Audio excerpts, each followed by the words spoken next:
there has been some movement on the accessibility update, and a meeting was held earlier on today to try to ensure that there are rooms that are actually disabled accessible for us to hold meetings in, because currently we are doing our best, but we're not quite to where we think we should be.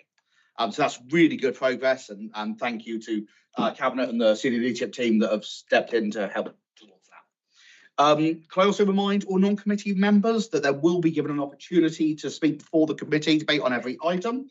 Although there is a slight nuance, I have requested that Neil attended today, though he's no longer on the committee, as he was on the committee when we first started this project for the first item on the agenda, number 6.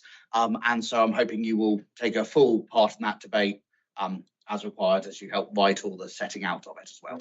So thank you so much. Everyone, can you please introduce yourselves before you the first time you speak in the this evening? We are being broadcast online, and it will be picking up our voices apparently, and the camera might be moving to us. So that is fantastic. Item 1 on the agenda will start with apologies this evening. We've received them from Councillor Ray Bryan and Alex Furman and Louis O'Leary and Sarah Williams. Sarah Williams has joined us online, but unfortunately has car trouble, so wasn't able to make it to the meeting itself. Otherwise, I think most of the rest of us are here, so that is great news. Item 3, declarations of interest. Do any member? Oh, sorry, item 2, minutes. Thank you, Anthony.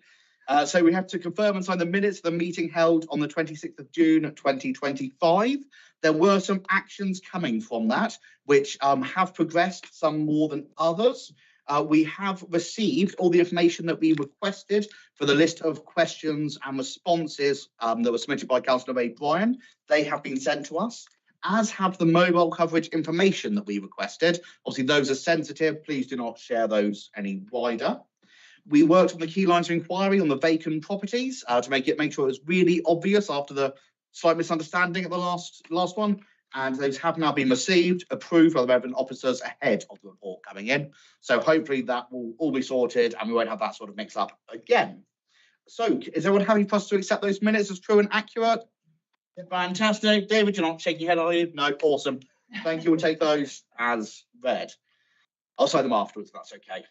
Item 3, declarations of interest. Already, Councillor Simon Clifford. I'm not sure, not a committee member, but I have a declaration which is I'm a shareholder for Dorset Innovation Park, which isn't on my register yet.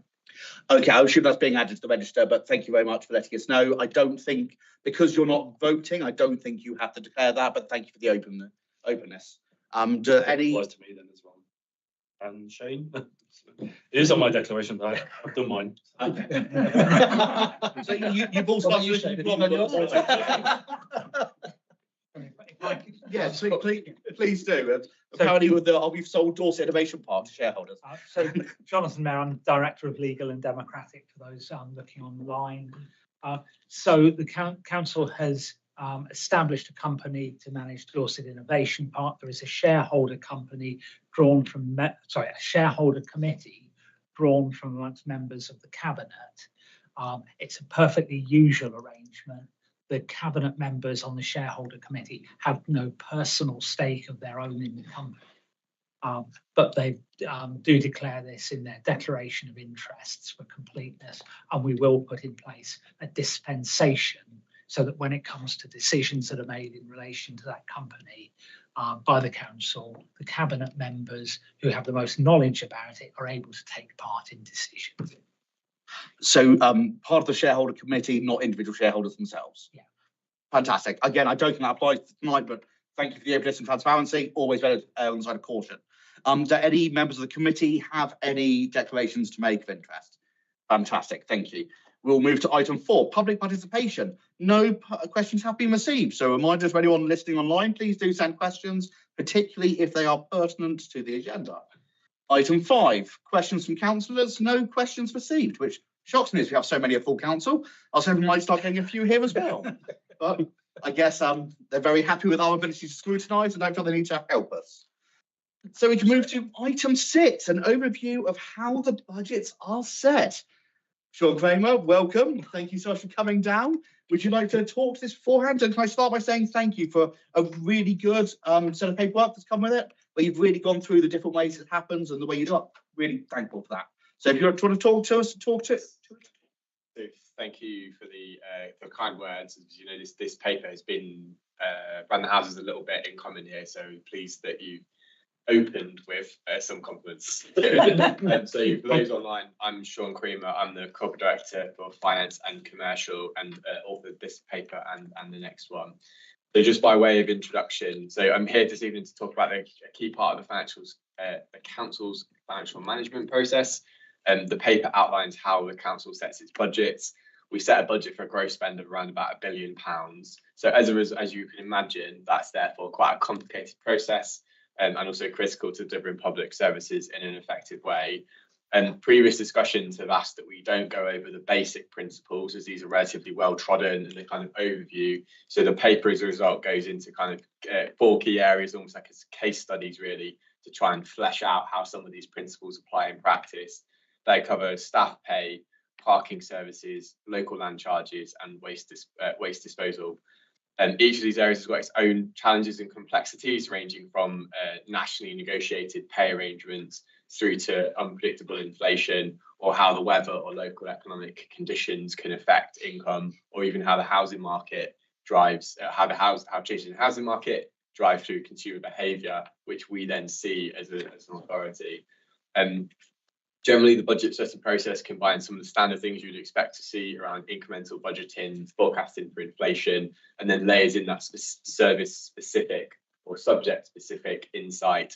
So, for example, in waste, the modelled tonnages is done based on forecasts and also what we think is going to happen on market prices for things like recyclables. So there are some really complex market dynamics going into some of these budgets. And then in parking, it's around seasonal trends, permit uptake, again, know that kind of consumer behaviour that's going on there. And then how the property market is performing drives things like local land charges.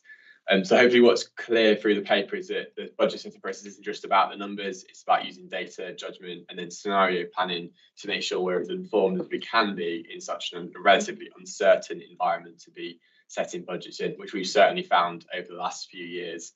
And so the paper is part of this kind of commitment to being transparent and continuous improvement. So we welcome comments, reflections, and exploration from the committee, and hopefully will help frame that as we kind of move into the 26-27 budget setting process, which of course this committee will have a role to play in as we kind of move into the new calendar year, as is normally the case. Thank you. Fantastic, Sean. Thank you so much. I'll now offer to Councillor Clifford. Would you like to say anything before we get to the meat of it? This is kind of your opportunity to speak if you'd like to. I think Sean's illustrated some of the complexities, and just to give a little bit of insight. So the first one is pay, which the national agreed settlement was yesterday. So we're already on the back foot in some areas, and so there has to be an acceptance. So I hope Scrutiny will understand that these things change very quickly. When we're talking about significant numbers, sometimes they can move very quickly. So one of the prices for recyclables, in particular glass, rose significantly during the course of the year. We set a forecast on what we believed it would continue there. By the time we got to the actual budget, it had dropped. And so there are all sorts of complexities, which is why we have quite a decent sized contingency to try to reflect some of the risks and forecasting that can go up and down. But more than that, I think really here to listen rather than to speak. So I'm very happy to hear what people got to say. Fantastic, thank you. Yeah, generally at Scrutiny, it is mostly kind of officer-based actual process questions as opposed to the strategic ones. But if there is something that is particularly pertinent or the questions get political, then absolutely we'll be calling you back in. I try to stay away from that, but you know what it's like with councillors, myself included. So moving on to non-committee members. Would any non-committee members like to speak now? Or in fact, as there are only 2 non-committee members present, excluding cabinet members, if we just jump in with questions? Yeah, Neil, do you want to lead us off? I'm very happy to actually. Fantastic. Thank you, Nock. So yes, Councillor Neil, I think Egerton Ward. So I just wanted to really start off on a very high level kind of question. I mean, it is really helpful to get a better idea of the complexity about how stuff fits together. And I think, you know, I empathise a lot, having spent plenty of time myself pulling budgets together and challenging budgets. It is always a very multi-layered process, but very, very high level. I just wondered, I want to get a sense from you to what extent finance see their role as challenging how accurate and reasonable that the inputs are from the various budget centres in relation to, you know, the kick-off point from actually coming up with the first budget? How much do finance actually challenge questions in relation to previous years, and accuracy and reasonableness? Okay, yeah. So a lot would be the short answer. It's kind of a key, and there are officers in the room. So yeah, as the exec director, Pretty may be able to comment on the level of challenge he feels, maybe from me personally and my team, throughout the budget setting process, and also throughout the financial year, as part of the budget monitoring process as well. So absolutely, we're challenging around accuracy of forecasts. So looking to drill into some of the type of data and insight that you see here. So we're moving away from what do you think is going to happen on that particular budget next year to what's the basis for that assumption? Can we back that up? What's the trend analysis? And as you can see from the paper, there are some examples where we have really great management information down to quite granular levels. So the finance team are often the kind of keepers of some of that information and the kind of the authors of it, and kind of track it as part of their budget monitoring. So there's lots of opportunity to do that kind of challenge throughout the year. And in particular, when it comes to the growth to be added in, is probably one of the areas where services and sometimes politicians may have a bit of a shopping list for what they're kind of looking to be added into the budget for the following year. And so there's lots of opportunity to kind of try and understand, okay, what's that going to cost? What's driving that cost pressure? And what can be done to mitigate it? And really, and I suppose I do a bit often the budget growth that remains in the budget are the ones which we've been unable to mitigate from within savings or identified within services, and those are the things which are kind of coming over the top of the budget, which we've been unable to mitigate. So lots of challenge throughout the year.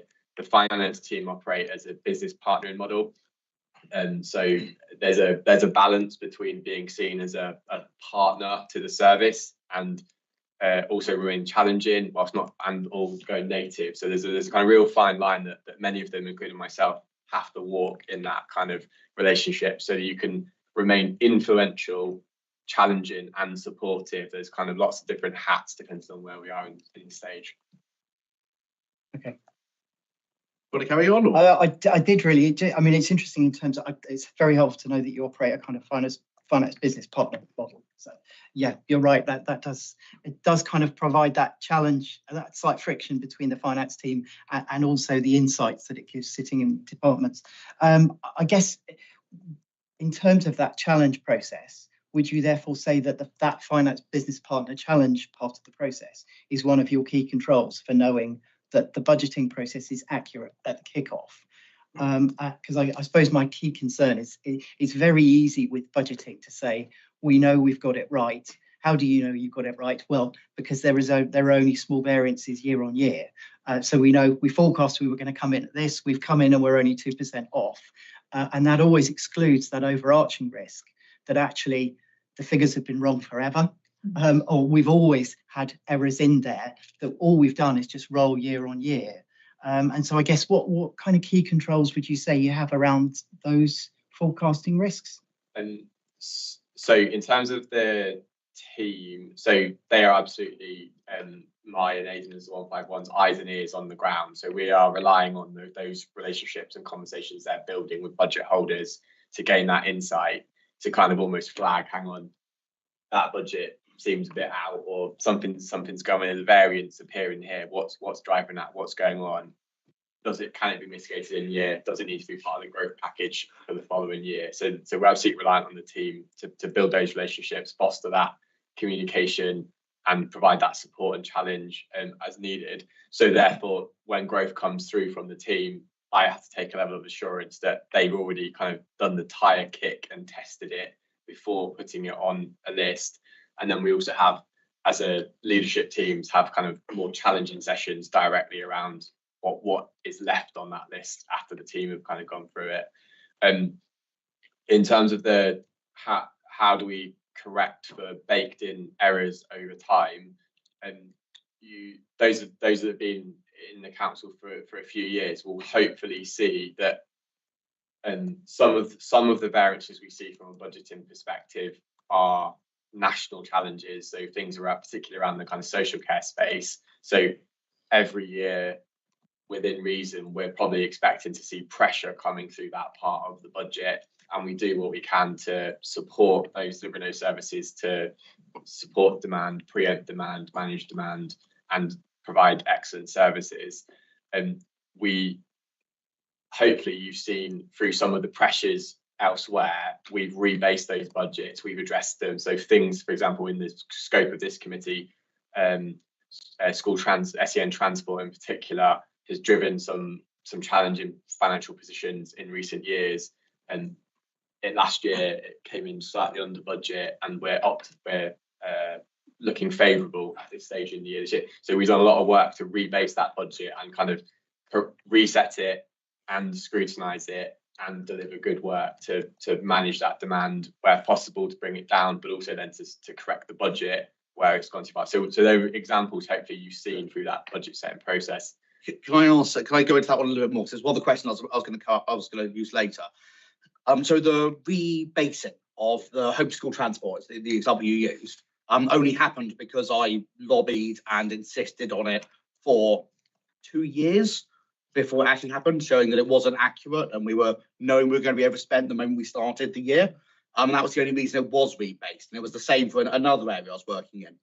Have any budgets been rebased without the political request to rebase them? And do we have a process of seeing when a budget might have a flag that we need to look at this to rebase it?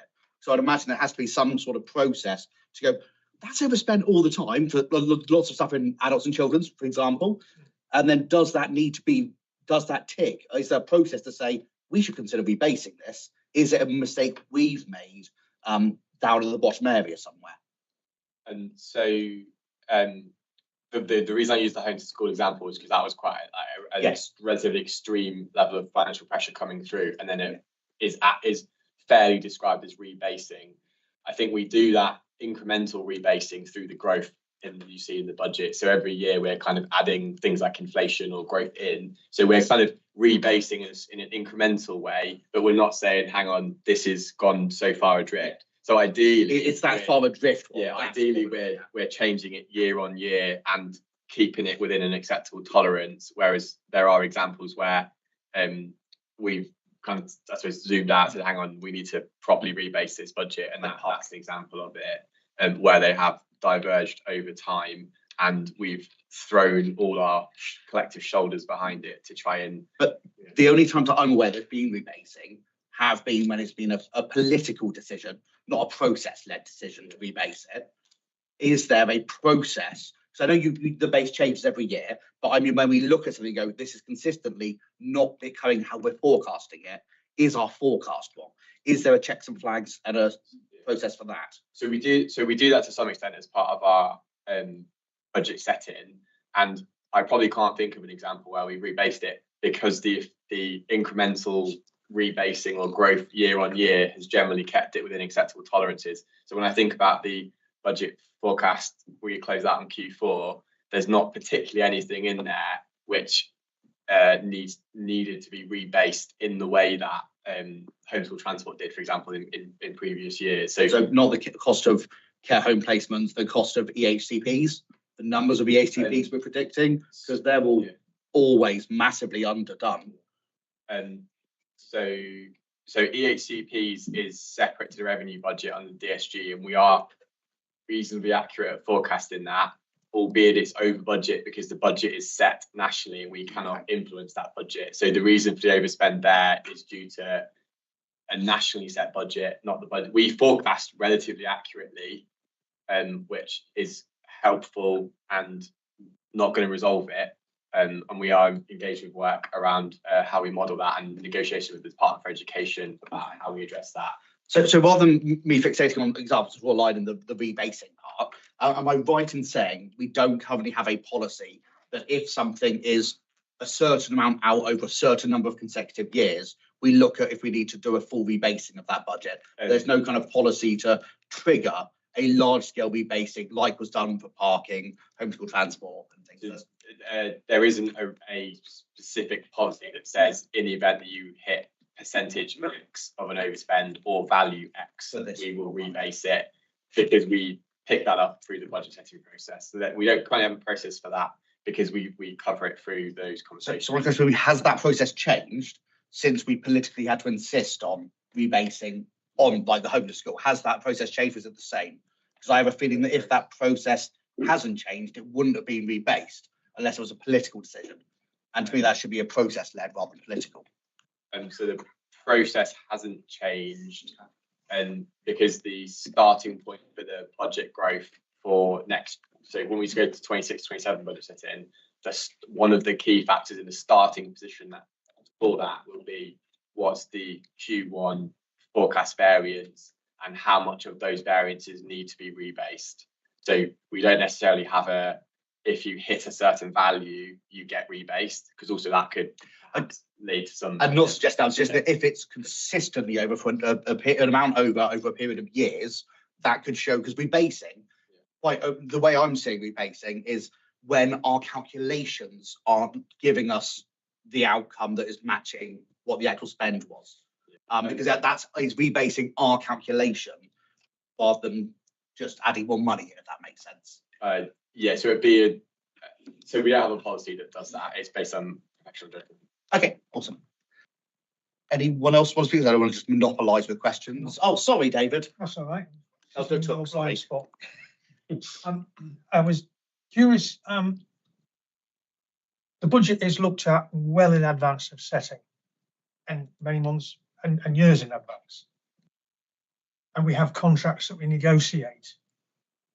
How aggressive are we in keeping those contracts both long term, so we've got stability, and at the lowest price possible?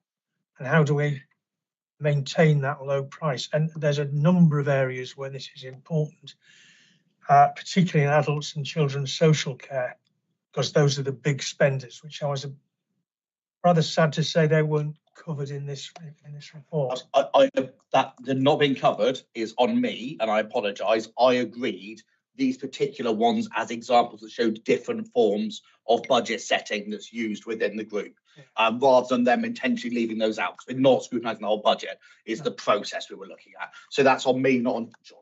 And also, I think we tried to keep it within the general scope of placing resources. And I have said repeatedly that the scope of JPA's resources is everything in the council except for one item, which is constitutionally not allowed to come here. And I will keep saying that to every officer every time. That excuse is not going to stand. Derek, please do. Yeah, okay. I mean, those are the bulk of the council spender on those two heads. But my question remains: is we need to get advance knowledge some years in advance of setting a budget as to the sort of trends and what we're doing, and we need to be negotiating long-term contracts if we can. Are we trying to do that? So this strays slightly into the next. I was going to say this might fit best to the next. It's a serendipitous. Yeah. I think the next one is specifically on procurement, and I think that's a kind of a strategic goal of procurement, maybe. And so it might be best to save it for that part of the agenda. That's fine, but If you're happy with it does affect budgets. it does affect budgets, yeah. So you can talk about the budgeting on the basis of that. So yeah, if I do the kind of the financial planning that comes off that, and then the how we do the contracts and stuff, maybe again they say the papers have a huge overlap, don't they? And so in terms of that advanced knowledge, that's absolutely the type of thing we're looking to do, in particular in the space that you describe around the people spend. And there are some hopefully really helpful examples of what the council's done around establishing care frameworks, particularly within adult social care, to try and help manage and shape the market of care. So to try and ensure there is sufficiency of the type of placements that we're looking for, and then try and have some kind of influence over how the prices are set for that care as well, to provide short-term confidence and ability to place, then also to use those frameworks as a way to influence how suppliers adapt and evolve what they're offering to meet what we expect to be the long-term need or the changing profile of need within that. And there are examples of that through the kind of frameworks that adult social care manage. And then also if we look at in the children's space around the kind of capital programme around SEND sufficiency and school development, how we're using the market intelligence to build capacity that we think we're going to need to make placements in. So we're going to be using all of that to drive all aspects of our medium-term financial planning to try and provide sufficiency where it doesn't already exist, provide capacity where it doesn't already exist, either to plug a short-term hole or to influence the market moving where we are judging or understanding the market to be changing and the market maybe isn't responding. So we're trying to be a stimulus where we can. Where we're procuring services, budgeting for them, we're a large spender, especially in the social care area. So rather than simply responding, how much are we influencing the market? How much power do we have to say that's the price that we expect to pay, rather than we'll just pay what you ask? So through the framework, we set the price. So that's obviously done in collaboration with the providers, but through those frameworks, the council is setting the framework price. We should do that for homeschool transport. An extra method. We're quite a large purchaser of certain things there. Buyer needs willing seller. Only buyer meets willing seller. You become a certain percentage of a company's purchasing, you have quite a lot of sway with that company, I think is what you're inferring there. And I think what we're hearing from Sean is that we do make sure we work with them to get the best price that still works for them as a company, because part of it is supporting the companies as well.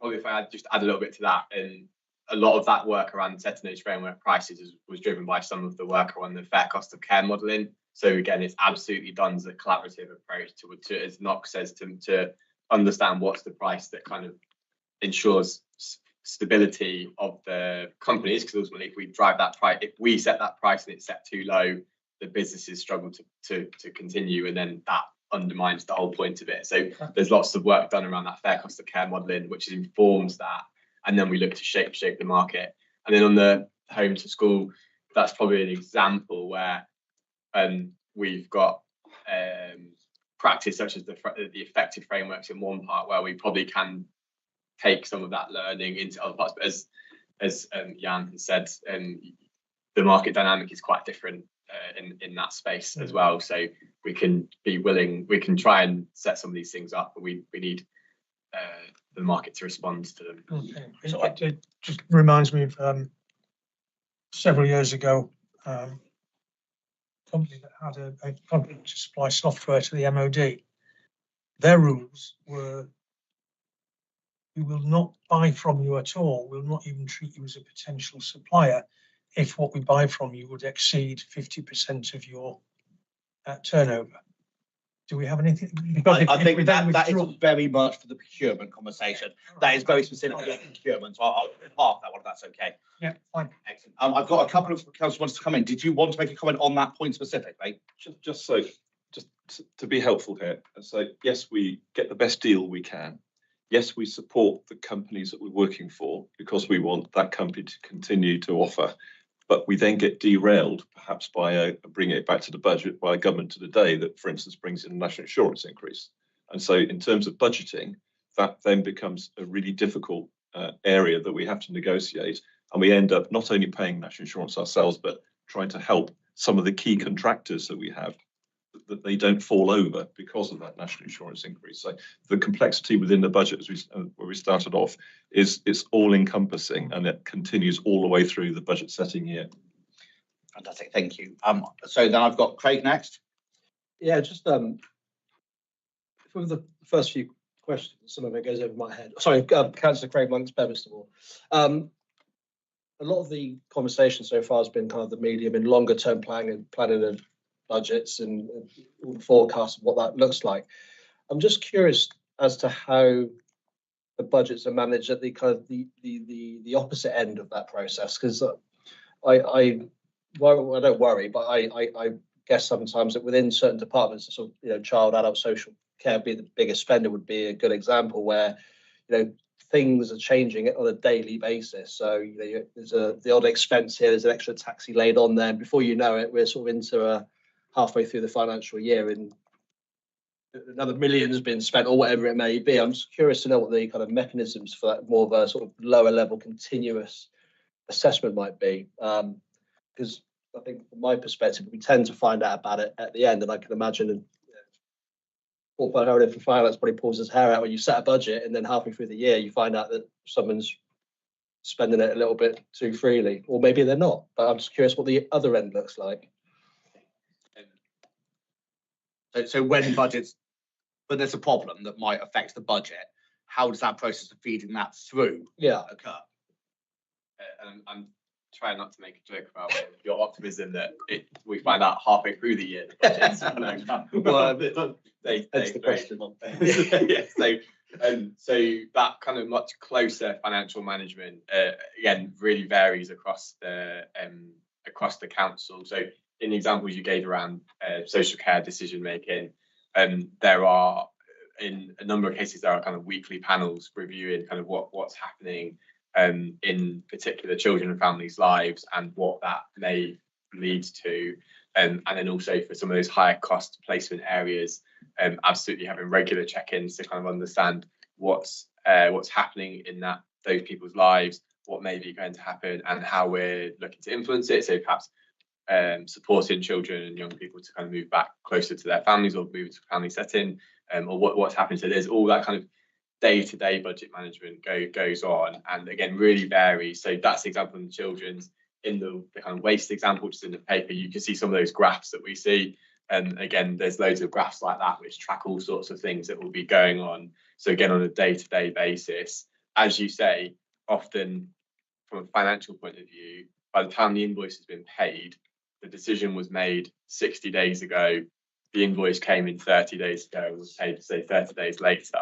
So by the time it hits the ledger, it's too late to have influenced the decision, which is where I go back to that reliance on the financial business partner and team to be kind of there alongside services, understanding what's going on, then using some of that performance information to see how things are going. So in the example of the tonnages, seeing the performance information live means you know what your disposal cost is going to be in 45 days later when the invoice turns up, kind of thing. So we're relying on a lot of that performance information, and then there being effective groups or management teams which are reviewing what's the performance telling us, whether that's hard performance data, like in the example of how much waste got picked up yesterday, or how much did a car park, how many people put money in a car park yesterday, or the more soft intelligence around how are these people doing in their family situation and what might happen next and stuff like that. So there's a really good process in place for the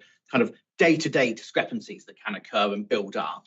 Could you talk us through the process for when there is a major discrepancy due to a political decision? Is the easiest one to go with, when we've budgeted for something and then it's politically decided to then not do it or to then do something else.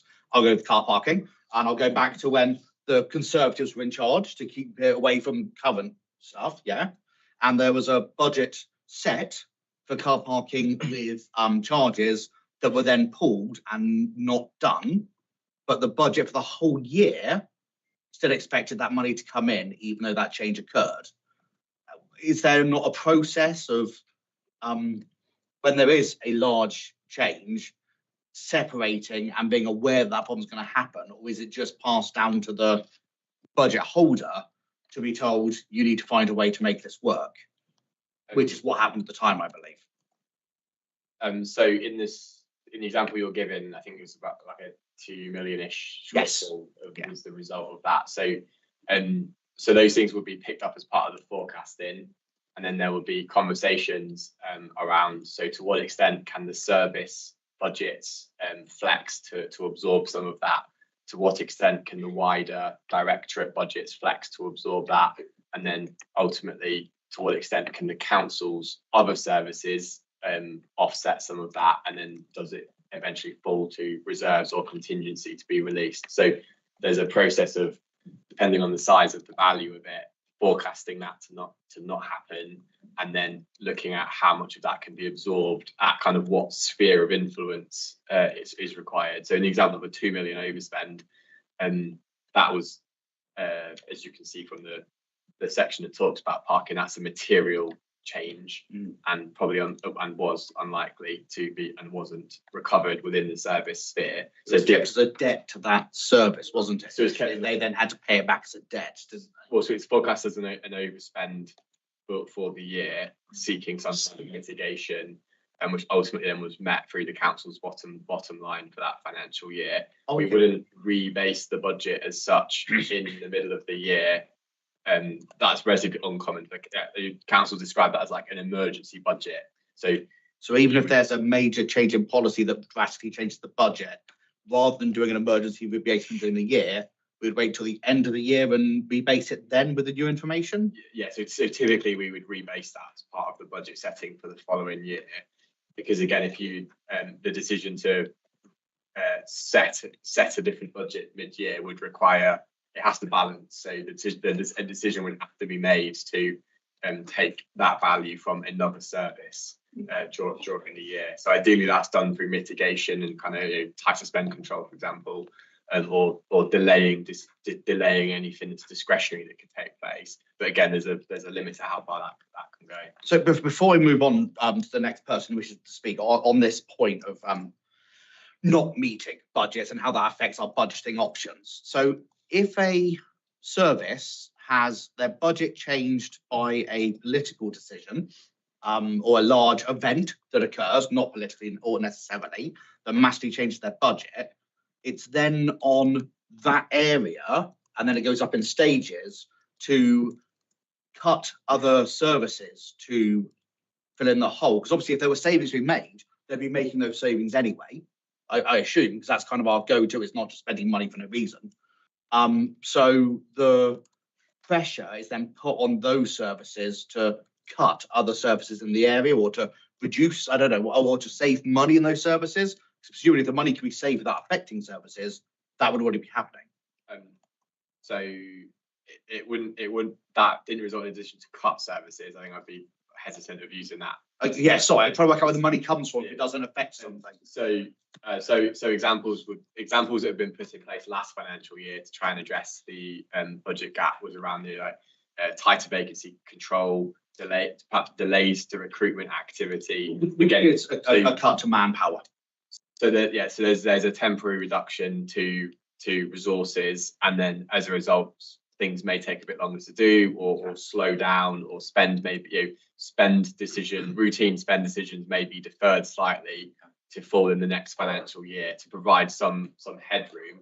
In the same way that if anyone was managing their own personal budget and you've got an unexpected cost come in that month, you might do something different with the rest of your plans for the month to you got paid or something like that. Absolutely, and I completely agree. As a council-wide, the bit that shocked me was the fact it's of the service then the directorate level first, because it strikes me as it's difficult for a service that said we can raise this much money. Taking the parking example, if we put the prices up this much, then we choose not to do that, but budget we have done that, and then the rest of that directorate has to then have reduced service provision, if you want to say cuts, because less staff is less service. As someone that has no highways officer, I know that well, because of the 6-month vacancy freeze. That doesn't quite seem like a process that I would have expected. I would have thought that the go-to for a large impact change that's not caused by directorate level would be then taken as a whole council look at, would have been my assumption for it. And then, so dealt with as a problem that comes from our emergency reserves, contingencies, whatever it happens to be, rather than it instantly affecting the service provision. Is that something we could look at, or am I reading the policy wrong? Yes, if I could help, and this is in Jan's area, so he can probably more useful thing to do. If it's a significant amount, as Sean has identified, it isn't that service then has to find the money. When it's that significant, it will normally come from a reserve. So the policy has changed because it was that service had to do it initially. It's not a policy. It's if it's a relatively small amount, the service will be asked to absorb it. Once it gets to a particular level, and if we're talking £1 million or several £1 million, there's no way that a service will be able to absorb it. So it then gets looked across the whole council. Or if it's significant enough, that's £2 million, as it was in this case, it comes out of a reserve. But if I leave it to Sean and Jan to say, I think it's slightly misleading to say we make a political decision and then a service has to stop recruiting for it. But it doesn't follow quite as cleanly as that. All I'm doing is because this is obviously what did happen. No. And no, I'm talking about when it was before your time on the council. Oh, sorry, I thought you were talking about the. No, I've been quite clear. This is about the parking review that happened before Jan was on the council. And I'm talking about things changing since then. So it's been, sorry, before Jan was working. Sorry.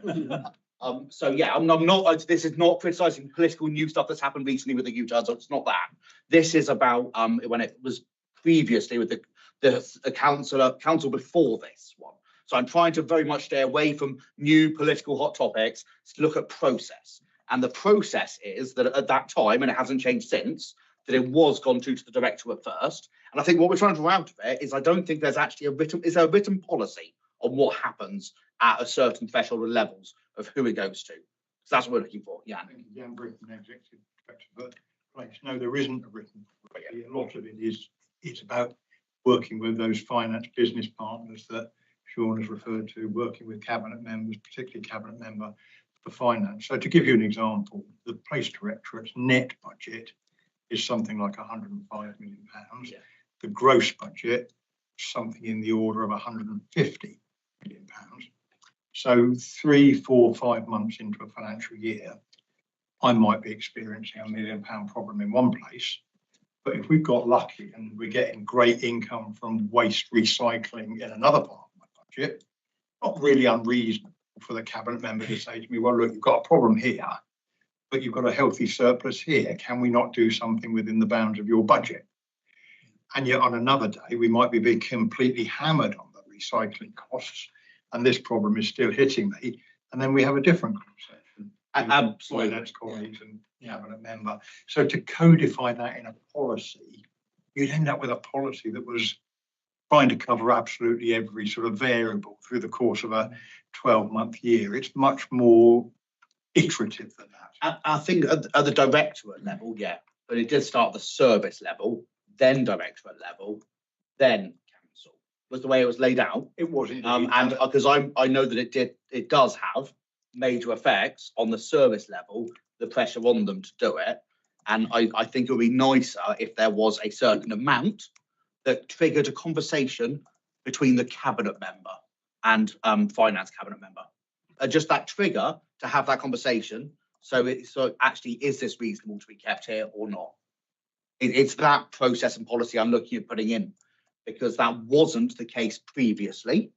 And we've said it hasn't changed since then. And we're looking at what we can add to it to add value. And that adding value is by adding checks and balances that hopefully will outlast all of us around the table. So no matter who's in the role, the right flags are hit for those conversations to happen. Yeah, so in theory, some kind of policy that sets out that at X, a value of X, there's a conversation. You can probably be assured that those conversations happen through informal cabinet behind the scenes anyway. You know, monthly budget monitoring goes to formal cabinet, so those conversations do happen. There isn't a policy that triggers it as such. So whether that's something that the community wants to consider recommending, they could. Like the rebasing policy. Yeah, and just to be clear, because as the conversations helpfully develop, the nuance around how the 2 million is met has I think come out. So just to be clear, in that scenario where there's I think it's approximately £2 million overspend or under recovery of income in parking, the first port of call is, can the service meet it? The service forecast and delivered at Q4 a £2 million shortfall. So they weren't asked to, nor did they find £2 million worth of cuts or delayed to recruitment, because had they, their budget would have turned zero at the end of the year. They'd have delivered a balanced budget, which they didn't do, which demonstrates that it was down to the wider place directorate and then the wider council. Except if you look at the fact that the numbers were lower than expected as well, and it should have been a much bigger overspend or under recovery of income that came through. The actual numbers were very wrong. Not wrong, but I think we had a really bad year for rain or something. And when there's rain, it massively affects it. And so, because I remember having to support people desperately trying to be able to cover, and they still ended up with the 2 million hole. And I just want to make sure that is I think of a certain size, I don't think I speak for every council, I speak for probably most councillors, that we would rather see a conversation happen to have that spread over the whole of the council when it's a big, large surprise item than have a particular service have unnecessary pressure on either what it can offer or its staff desperately having to stress over meeting the financial targets when it feels inevitable, when they're in that particular situation, kind of rugs pulled out under them. Yeah, they've been told, hey, your budget is not achievable, please do it. Yeah, which is quite a difficult one in that particular scenario, because we knew it was not on there and then it's budgetable anyway. And it's trying to make sure that those safeguards are in place is what I'm trying to get to with this. Does that make sense? Yes, I think suggesting a policy that says a certain value triggers a conversation between cabinet members seems reasonable. I'm confident that happens through the informal cabinet process and through regular conversations that Councillor Clifford as the current portfolio does bring attached to them. But to suggest that, I don't think is. It's no difficulty, but it already happens. That's great. Just formalising the fact that that's what would happen in case someone ever comes in and decides not to do it. Yeah, excellent. So Craig, and I had Barry next. Barry Cooper, Winterbourne North. On the pay, it was budgeted 2%, but looks as though national employers come out at 3.2. How did we arrive at our 2% figure? So the estimate for the pay figure is based on kind of often just talking to other councils to understand where they think the numbers will be, looking at what inflation is, and then kind of trying to basically take in as much data as possible around what might be the pay arrangements, what we expect in the wider public sector to receive, and then what might that mean for those on local government pay. So we're kind of generally saying kind of 2% year on year, and then looking to triangulate that with other councils to see what do they all think. Because as it says in the paper, it's set out, it's negotiated nationally. So to some extent, we're all trying to use our professional judgment to estimate where it might be. Again, looking at what the pay awards have been for previous years, and what does it seem like it's going to be. So and also what we do is, whilst we assumed 2, the pay award was agreed for most staff yesterday at 3.2%. We also, as part of the contingency budget, set aside an amount to act as a buffer in the event that it is higher. So in this scenario where it's 3.2%, there is a contingency in the base budget set aside, which will now be deployed to ensure that services, in the example Councillor Clark was just describing, aren't then asked to find that from within their budget, because we're recognising it's kind of out of everybody's control. So that there'd be about £2.5 million released into service budgets to make up that shortfall. So we predict it and then we kind of hedge it, really. Yeah, so you're saying there's money in contingencies to make up that money? Yes, yeah. So the 3.2% pay award is fully funded by drawing on contingencies. Okay. Are we still planning on it being 3.2? Because it's been almost unanimously voted against.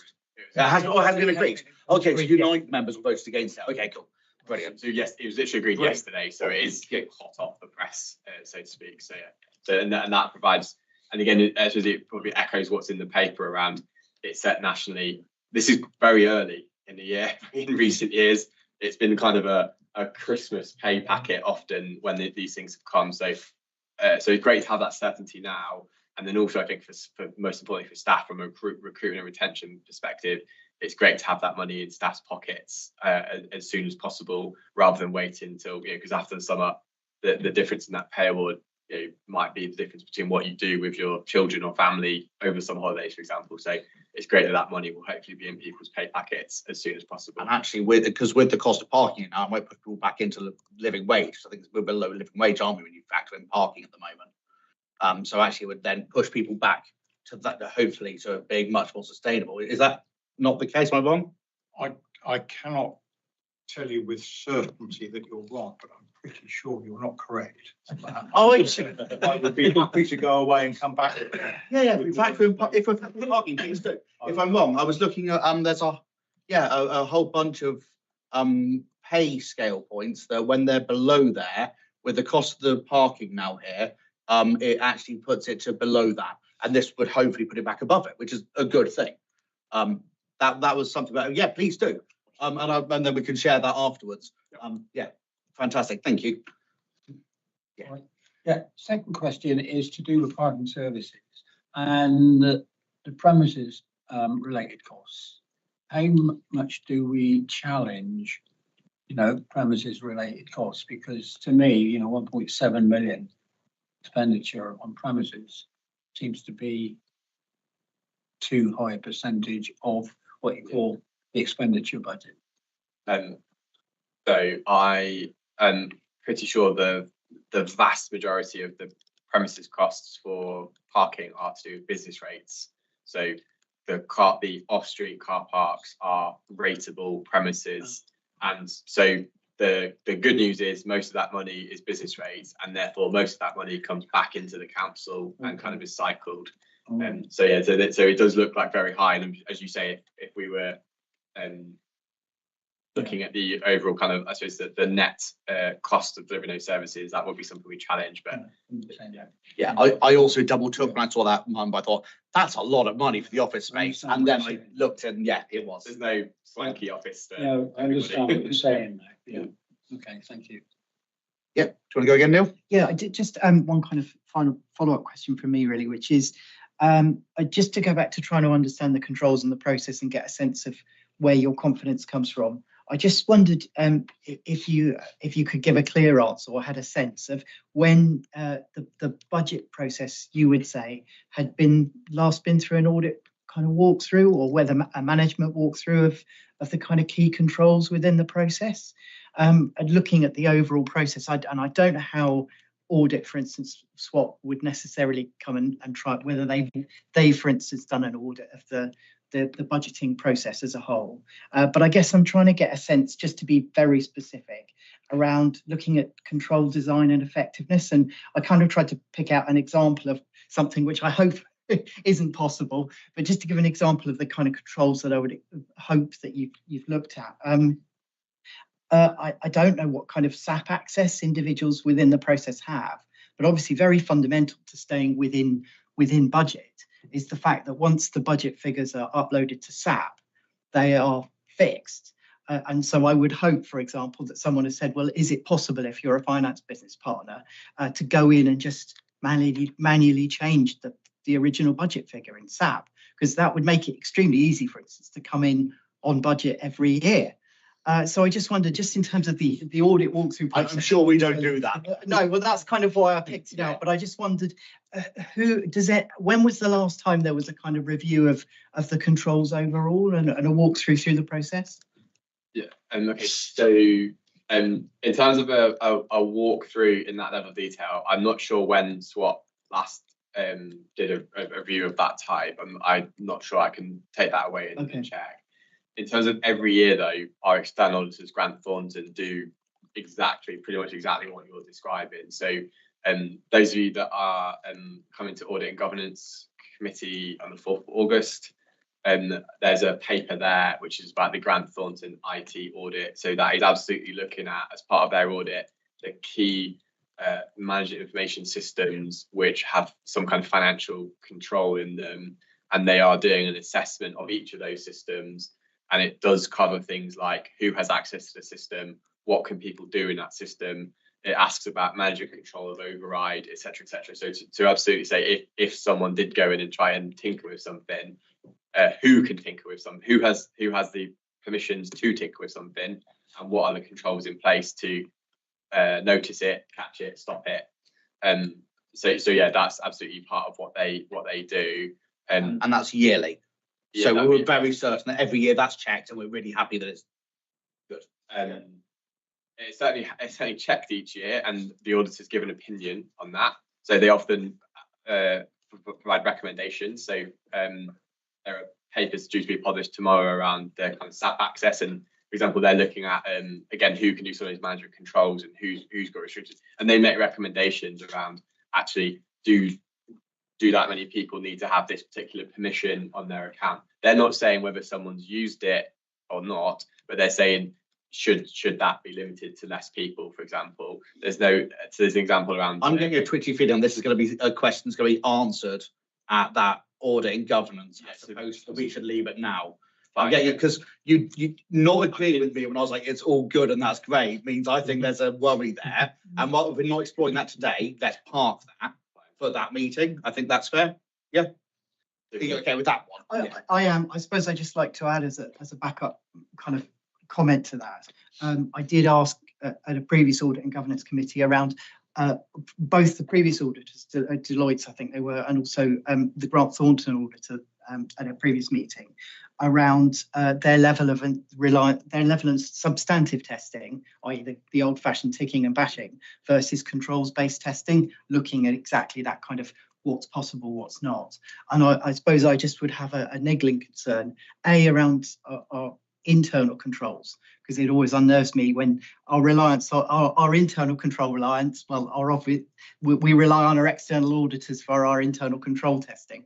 But aside from that, I guess I just had a concern that Grant Thornton seemed to imply that they very much based their opinions predominantly on substantive testing.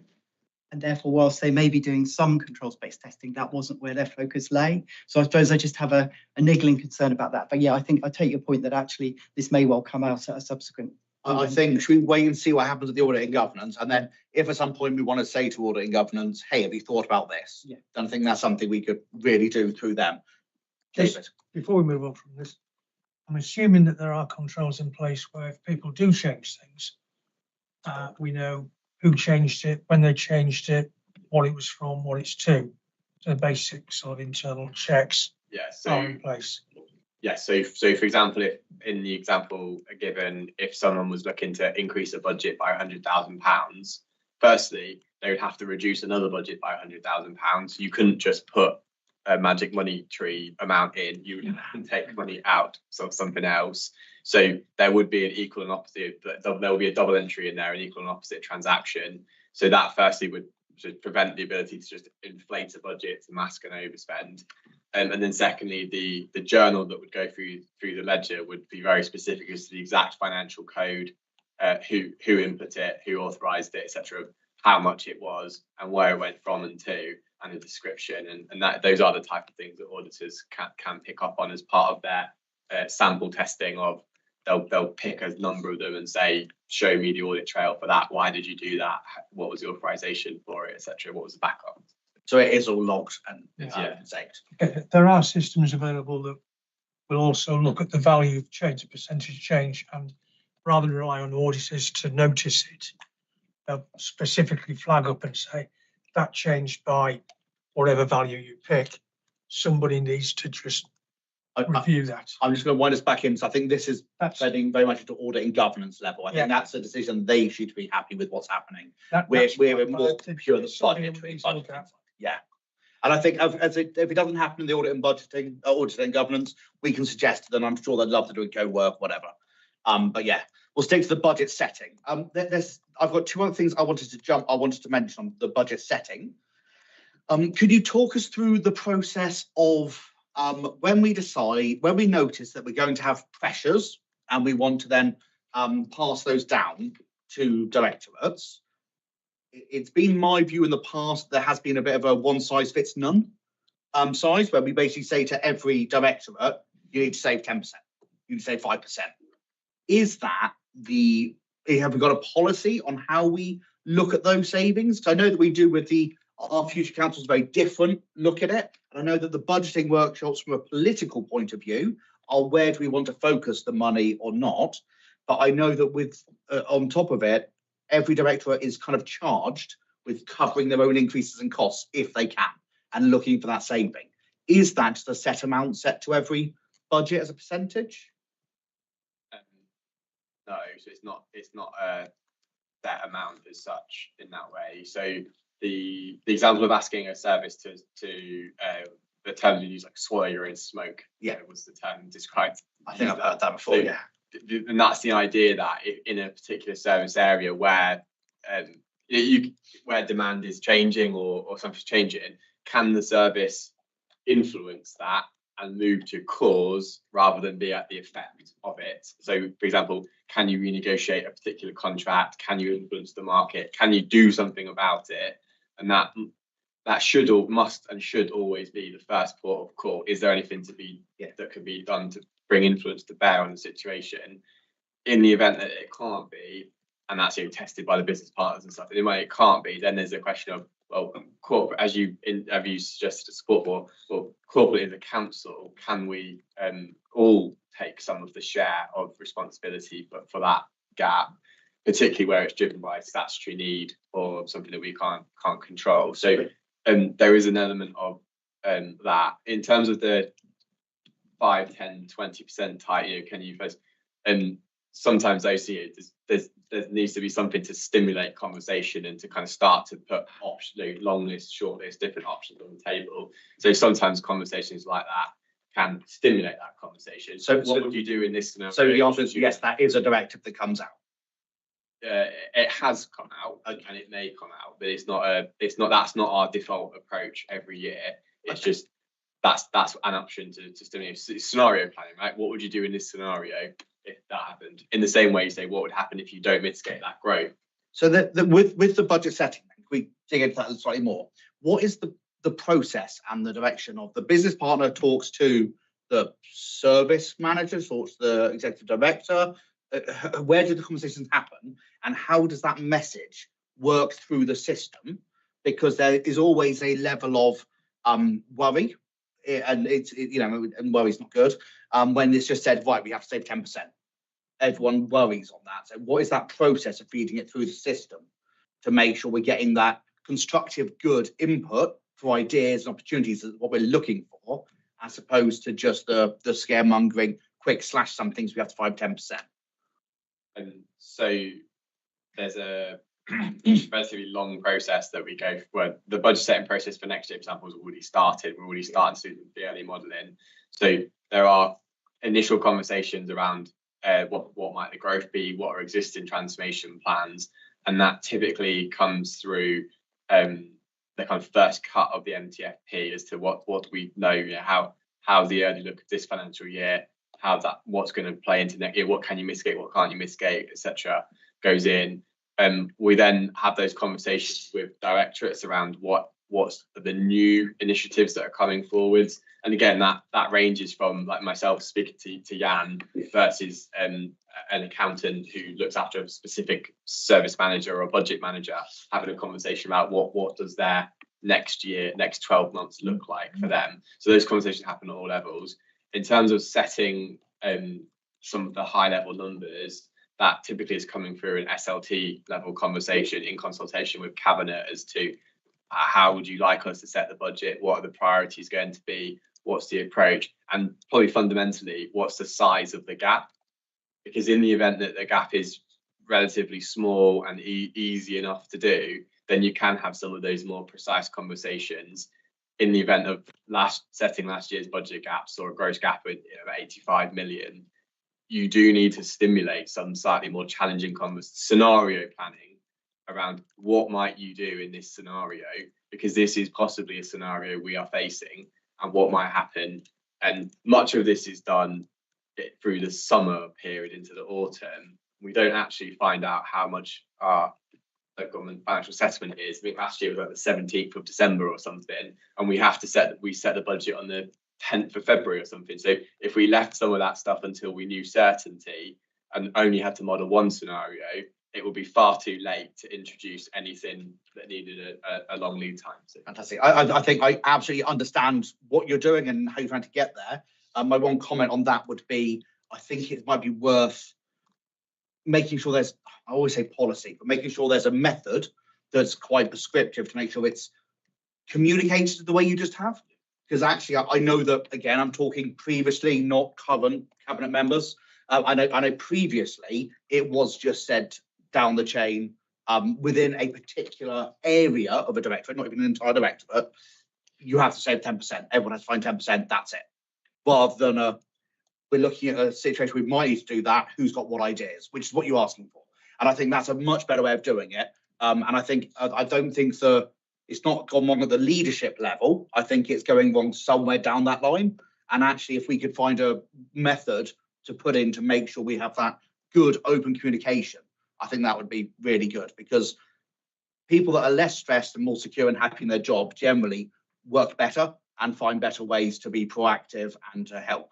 And I think that would lead to better budgetary savings and planning overall.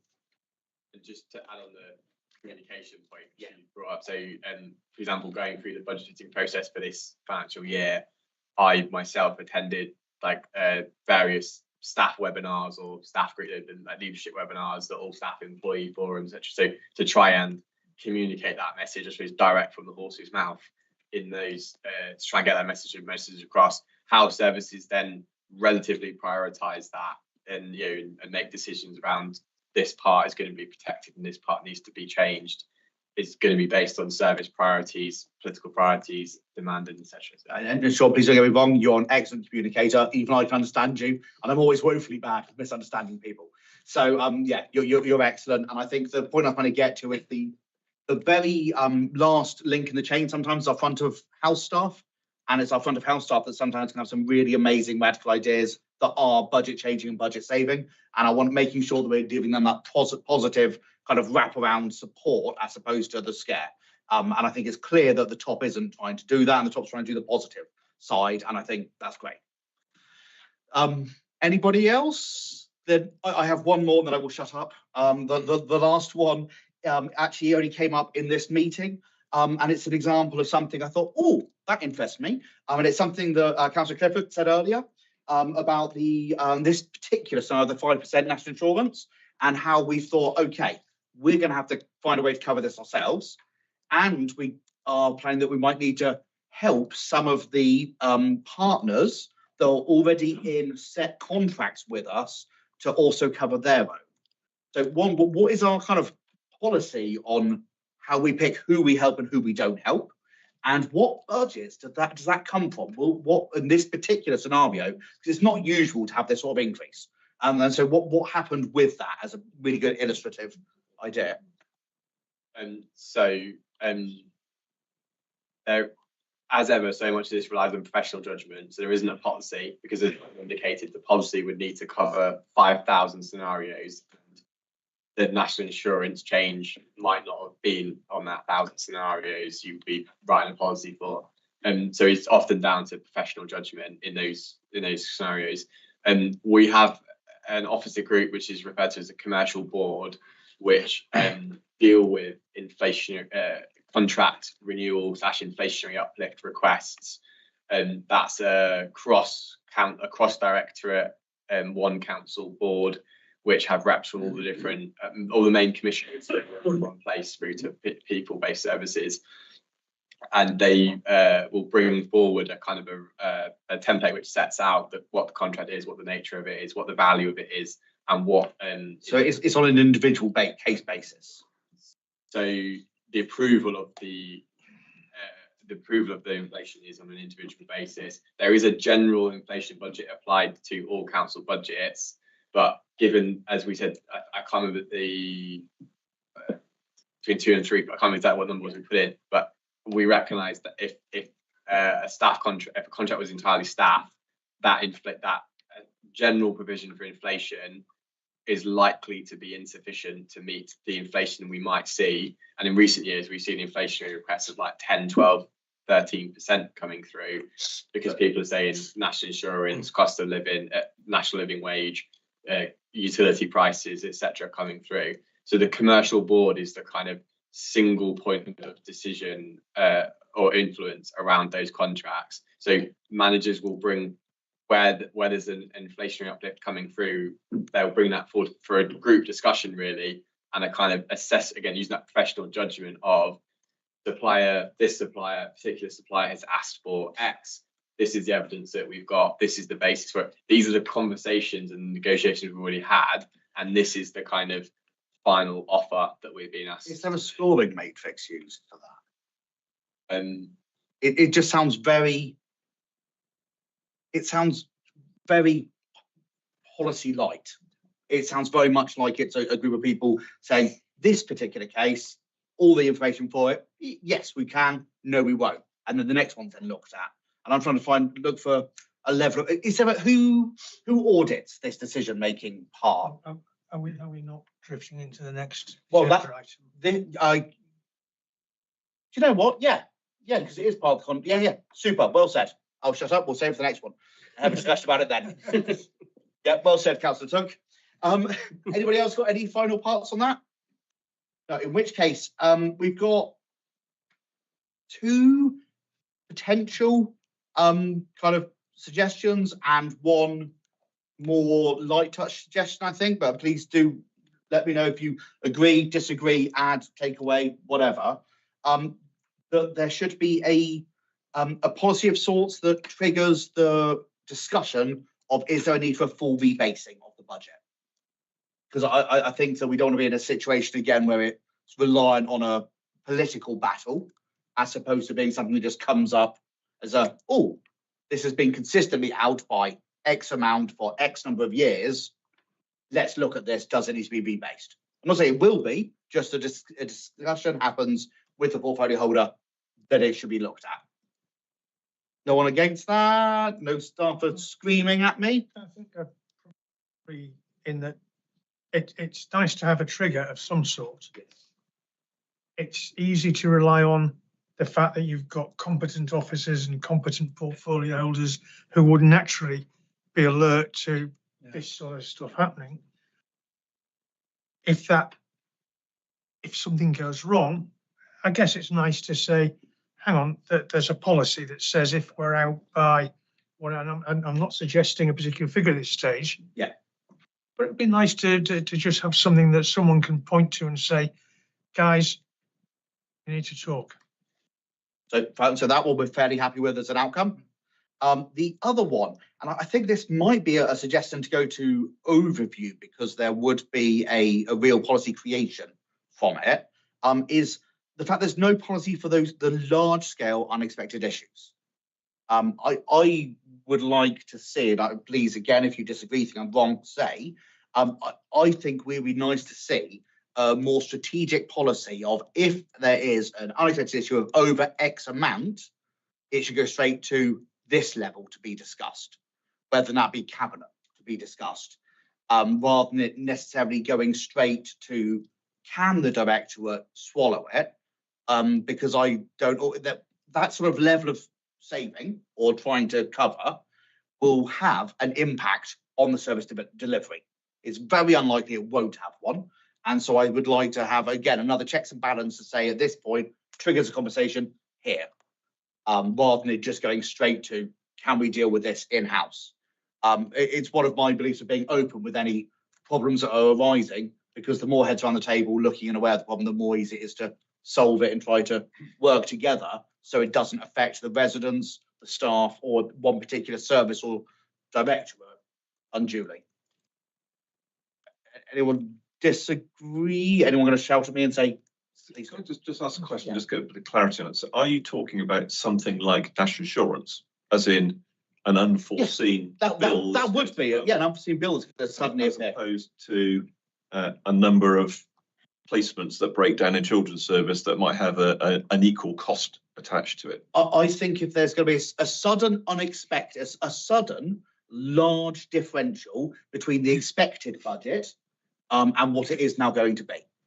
So the situation for the national insurance would make a big one, because that's an unexpected big change. The children's services budgets, I believe, and there's one is correct if I'm wrong, budget for a certain amount of breakdowns and expecting problems during the year, and they have that built in as expected as part of the budget. If, however, we suddenly had 5 times as many all occur at once, then yeah, that would be a trigger. But this one I say, I don't think we can't write the policy and dictate the numbers here. That would be ludicrous. It needs a lot more nuance than that, and it will probably end up being a percentage of a budget as opposed to an actual set amount. What's the actual difference between what you're suggesting now and what was 2 minutes ago? So for the unexpected issue, that currently it doesn't trigger any conversations, and it was previously by people that used to work for the council and no longer are here. It was trying to be kept entirely within service and had impact in service, and the budget was not realistically achievable, and it did cause, concerns. And I think that actually, if that had been discussed over the whole council, I think all the cabinet and councillors would have been like, actually, we don't think it should be that way. We agreed for it to be set at the incorrect amount. Let's now fix that. Yeah, which I assume would be most councillors' choice to do in that situation. However, there is always nuance, and it's about having that checks and balance. So it becomes, for unexpected issues, there is that guaranteed involvement of a particular level of SLT and cabinet, basically. Can I give you a view then as a non-finance statutory officer, that I would find that structure helpful, because I think it would be useful to me to have something that required that conversation, for instance, either with the Section 151 officer or the whole of SLT, because I'd want to ask the question at that point, is this so significant that it takes a particular decision outside of the budget framework that has been set by all 82 councillors? Is it so significant that it triggers a need to go back to the full council? Are we outside the budget framework? So I'd welcome having the structure to ask ourselves those questions. I think it would be very rare that it would be that significant. Just that, before you comment, I think some of this is covered within the scheme of delegation around seeking Section 151 officer approval for overspend. Yeah. So it is. It's the cabinet member political side to it that I wanted to have, because it's that political nuance of the effect it has on the rest of the services. It's that side that I'm trying to make sure is put in. Ironically, I wouldn't ever be in any of these conversations. It's not my own benefit. But yeah, I've got Shane first, because Shane put his hand up. I think about. I'm not quite sure where OFC is going to take us in terms of all the individual directorates, but I think from what you're saying is it gives an assurance around continuity. So rather than sort of the moment, sort of, if in a way make it up on the hoof, then to have that policy in place, we give that continuity to make sure that we've got that structure in place going forward, which I think does give us more assurance then. So if I just nail down, so I think the first policy is about, once something reaches a particular level, a cabinet member and perhaps cabinet member for finance have to have a conversation along with relevant officers for the unexpected. And your second one is, if something is significant enough at a different level, all of cabinet and all of SLT have to be involved. No. So what you said for the first one is what it is for the second one. Okay. Yeah, that is the policy for unexpected issues and how they're to be dealt with. That policy, the nuances of it, the one that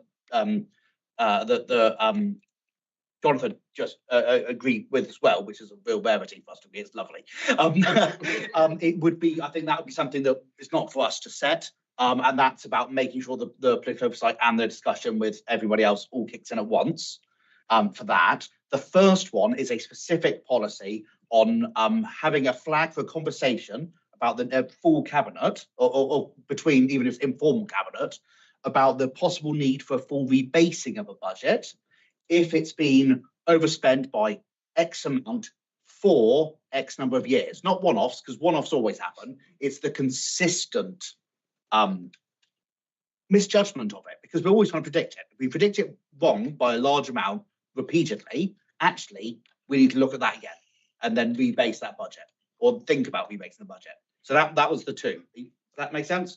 Yeah, and they are very distinct. One is a trigger of discuss it. The other is, yeah.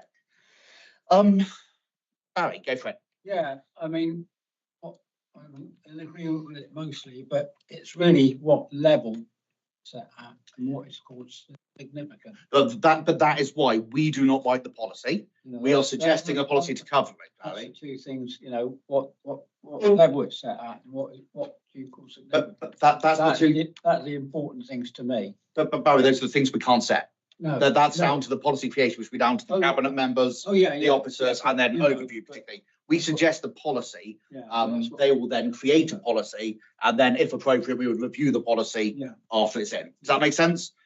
We have to let them do the work on that, because there's no way we could just finger do it from in here. Although we have a good go. Try. Yeah. Awesome. So are we happy to then stop that one there?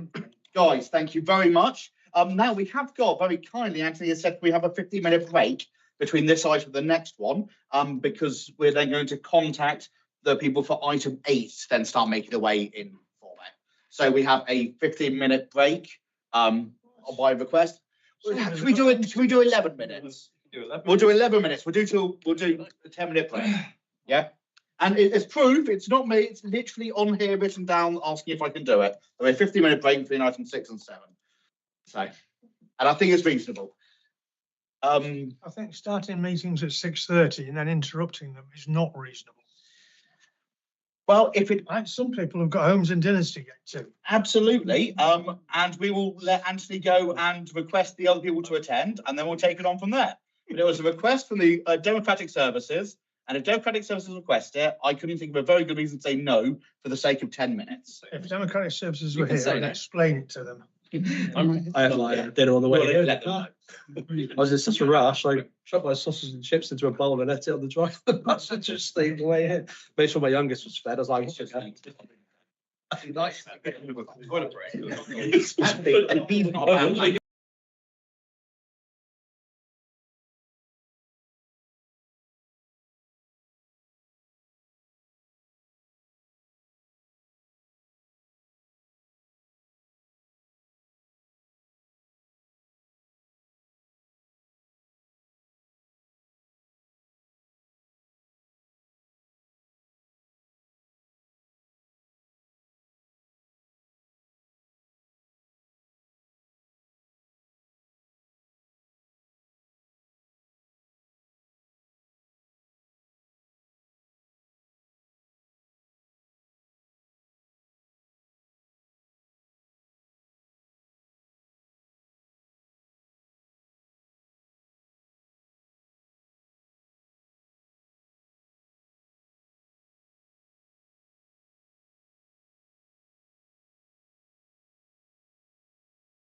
overview of the approach to procurement. This should be a fun one. Sean, once again, the paperwork you sent out with all the information in was really useful, quite scary in the complexity of some of it, with a lot of different legislation referred to, and the different legislation depending on the year the contract was first done, rather than having to go to the new ones, which was not what I expected. So it was enlightening, and it took a couple of reads for me to get my head around it fully. So thank you. I do really appreciate it. Do you want to talk through some of it? Yes, can do. So again, just to reintroduce after the break, so I'm Sean Creamer, the Company Director for Finance and Commercial. And just picking up on your opening comments about the scary complexity, that is why I've got Richard. I'm delighted to have Richard Freed sat next to me, who looks after heads up the team, the commercial team, and this is very much their kind of day to day. So as you say, the complex topic. So hence being glad that Richard was able to join me this evening. So this paper presents an overview of how we approach procurement, and that's essentially how we buy the goods and services that we need to then deliver those local services or commission the local service delivery on our behalf. And procurement is a really powerful tool that shapes how we spend that public money, and therefore, and also within that, how we support local businesses, protect the environment, deliver value to communities. So the report does come at a time where, as you say, the UK's recently changed its procurement laws, moving away from some of the previous EU laws into the Procurement Act 2023, which, despite the name, only relatively recently came into force. And the changes are intended to make public procurement simpler, more transparent, more flexible, particularly when trying to support small businesses and social enterprise to access some of these public procurements, and therefore get some of the huge spending power that councils like us have locally. The paper goes through the legal frameworks that we now work under, including, as was mentioned, what the approach is for legacy contracts or legacy frameworks, and then also for healthcare and where they differ. It also looks at the routes to market that we use around open tenders, frameworks, and direct awards, and kind of tries to give us some examples of when those might be appropriate to use. And then again, show some of those real life case studies to try and bring that to life, of things from vehicle hire to lab testing, major redevelopment projects, and then also technology and digital transformation. So hopefully again sets that out, that approach, and how those things support some of those wider goals. So that I'll leave it there, and look forward to some questions that will probably be fielded by myself and Richard when you stray into more technical aspects. Fantastic, thank you. Councillor Clifford, again, it's your option if you want to add anything you think we need to know before we start questions on this one. No, I think it's we will answer everything that we possibly can there, because we're into the commercial area here. That maybe we may need to be a little bit more guarded than previously. And that's something I was going to say, is when it comes to specific amounts, costs, and obviously naming any company individually would be exceptionally inappropriate. So we'll try to stay away from any of that. We're talking policies and we're talking generics. If you need to have an example, use the example as company A or company B. Yeah, I think it's one of those that we don't want to stray into anything that could get our procurement team or legal team in any difficulties here. So again, Belinda, if you're happy, I will treat you to speak as a member of the committee, just so we can all kind of go at once as things come up. Are you happy with that? I'm very happy to do that when there's not as many of us here. I think it's manageable. But don't take it for that every time I'll be able to do that. Yeah. So does anyone want to start us off with any questions, or I can start on one I started? You had one earlier as well, if you want to start with it. Okay, a couple of things. First, before you buy anything, you need to find a supplier. So there needs to be a supply selection process. So I'd be interested to know how that works. One of the things I was mentioning earlier was I used to supply software to the MOD, not just me personally, the company I worked for. One of their rules was that if the value of the contract was greater than, I can't remember because it was a few years ago, but I think it was something like 40 or 50% of your turnover, they wouldn't deal with you. Because if they then withdrew that contract, you'd go bust. So then, do we have any rules like that in place is one thing. That's a really interesting one. I can see the merit in that. That's quite interesting. Yeah. Yeah. And the second point is, after you've bought it, there's a whole reconciliation process that has to be in place, which is part of procurement. So you need to know that you've raised a purchase order. You need to know that you've had that purchase delivered. You need to know that the invoice, when it comes in, is the agreed amount and that it is okay to pay it. And so there's that whole reconciliation back through goods in, back to purchase order that needs to happen. So again, I'm sure if we're using SAP, there are facilities within that you can do that. I'm sure that we are doing it. I just want some confirmation as to how that happens. So I'll make a start and go through the questions, and then Richard may chip in during. So in terms of the 3 bits were around supply selection, percentage of turnover restrictions, and then how we go through to pay the invoice basically. So in terms of the supply selection, I think the paper sets out some of the routes to market around depending on what we're buying. So it really is a case of what are you looking to buy, and then what's the effective marketplace to buy that from. So some of the smaller, more local stuff, we may go out to speak to some suppliers and get quotes. For buying things like the software that's been described, we've gone for a national framework to make sure we get the kind of the top tier suppliers for that software coming forward. So that supply selection process is really going to vary, depends on what we're buying. Richard's team and the commissioners in services would kind of swap again that knowledge on what do we know about the marketplace, how it functions, how effective is the market that we're looking to go into, and how best are we going to stimulate a response to that procurement activity. So that's some of what we do. And again, there's some examples of how we've done that in the paper. In terms of the percentage turnover, we absolutely take that into account when doing the kind of financial due diligence before selecting a supplier. We don't have an exclusion policy as such like the one you've described. And in the break, we were discussing perhaps some of the legal issues around exclusion because of that. That could be challenging. So we probably have to take away looking at whether that was like legal to essentially do that. Given the example given, because of the significance to national security, for example, there may be a lower tolerance around market instability or supplier instability that can be accepted when you're dealing with an MOD product, for example. Whereas if we're looking at supply sustainability, we might be thinking, well, how critical is this supply of goods or services to the council? And in the event that the supplier did come into difficulty, how quickly could they be replaced with a like-for-like comparison? So are we buying like widgets from them, or are we buying something super bespoke and super critical to the council? And we would again take a different approach. So, for example, with the ERP procurement, the types of companies that are bidding for that are large multinational companies.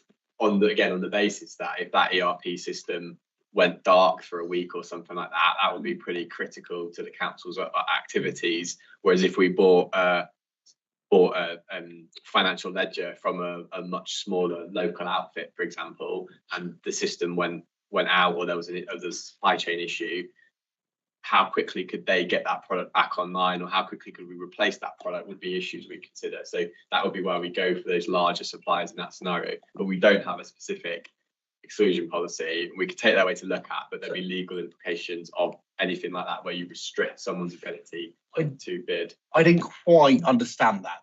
So I understand the legal concerns about it. Completely understand how that could be worrying, and that you're not sure of the legal stuff. You have to look at it. Absolutely.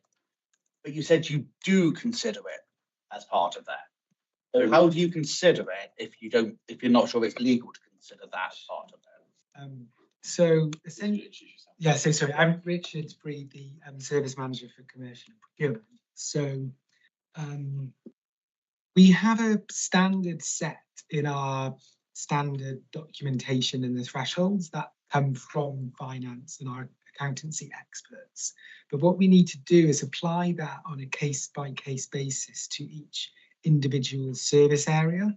The National Procurement Policy Statement under the Procurement Act, and then the next set of consultation that is live now for response in September, which emphasises the role of SMEs and the supply base. We can't set a blanket rule across the board. What we have to do is say that that threshold, we have to consider it and apply it on a case-by-case basis.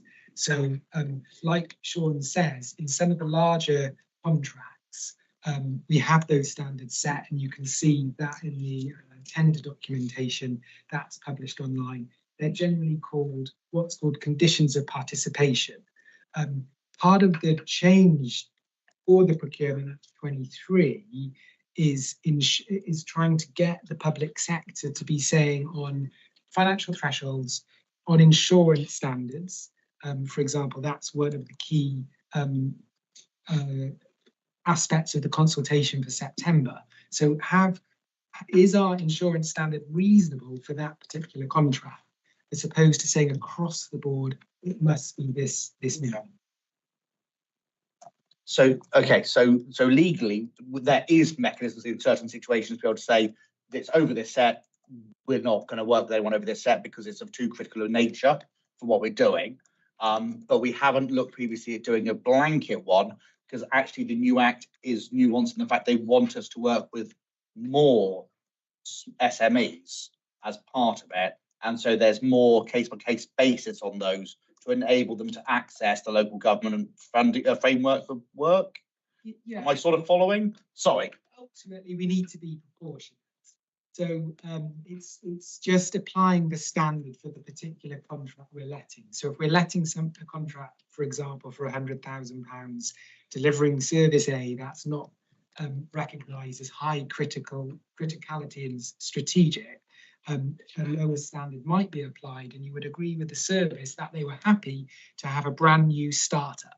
Cool, thank you. I understand now how you consider it, even though you weren't sure that. Yeah, I understand now. Thank you. Yeah. So, do you want that track record, etc.? Thank you. The third part of the question was around the kind of procure to pay process. So, as you described, the ledger requires us to raise purchase orders, to do a goods receipt, and receive an invoice, and it relies on a three-way match, that all those three documents match each other. And if they all match, then the payment can go out. If there are tolerances set, so for some of the more variable contracts, like providing domestic home care, where the hours delivered each week might vary by 10, 15 minutes, depending on the needs of the person. So there are thresholds set where some of that can be matched as long as within a set parameter. But generally, the purchase order has to be approved, and that the approval levels are set out in the scheme of delegation. And the kind of internal kind of governance arrangements. The purchase order has to be matched. The goods receipt has to be, someone says the thing we bought has turned up, or the service we ordered has been received, and then the invoice comes in. And as long as all those three things match each other, then the payment can go out the door. Okay, and the quality of what's received or delivered as a service is audited and checked. So yeah, so the quality of the service. So again, if we set out that contractor has to provide a vehicle to a certain standard, then the goods receipting process, we're expecting that someone who's a subject matter expert has said, yes, we ordered a 3.5 ton vehicle with functionality A, B, and C, and yes, that thing got delivered last week. Tick, goods receipted. When it comes to more nuanced kind of service work, we'd be looking to agree like milestones of delivery. So how do we know when? So that's when we look at in the purchase order or the contract, we'd be looking to establish those payment milestones or thresholds, so we all understand when this thing has happened, that triggers a payment, and then obviously again it's down to the services to agree. Yes, we've received this particular thing from you. Okay. And do suppliers then get any score to say they're consistently good suppliers, or they're consistently bad suppliers, or they're mixed? So under the new Procurement Act 23, for contracts that are let following February, if they are over £5 million, we will be mandated to publish the key performance indicators to the public. So it will definitely be public going forward for certain contracts, and if there's a legal standard, it will be set for. I think what Councillor was also referring to there is the idea of we work with a lot of suppliers all the time. Whether they'll. Are we internally scoring those suppliers so we don't have if we have like a really bad experience with the supplier in one area, another area doesn't use them by accident, or consistently if we have a supplier that's consistently doing amazingly for us, does that give them a level of weighting to using them, like we want to use them more? If they deliver accurately, on time, on price, So based to a good on- quality, then. So this is one of the key changes with the new procurement. So under the old law, it was difficult to take into account of supplier performance unless, as Jonathan knows, there were specific breaches of contract. That is going to a litigation and a court case. You can't just be saying internally on our supplier performance card, we're going to bar this supplier or contractor. Going forward, we still won't be able to do that on our internal traffic light system or whatever you'd like to call it. But if we have persistent poor performance, and for example, those key performance indicators, they're essentially publishable, and there might be an opportunity to use those debarment procedures. But that's only for large 5 million plus. That's not for because I'm thinking of taking, let's take school transport as an example. Yeah. We use a huge number of different companies to deliver school transport, and I would have thought that it would be useful to know which companies are excellent service providers and which companies require improvement, using Ofsted kind of terms, because I think that should make a difference to the number of contracts offered, or if we have the choice between an excellent provider or one that requires improvement, generally we'd want to go for the excellent one. I think that's what we're trying to get to in there, because that you would be allowed a modifier in that under the social value, I guess it would come as, wouldn't it? Because you're allowed to modify what you give them, who you give the contract to, based on a whole range of our own criteria we set, and that could be one. Yes. Yes, potentially.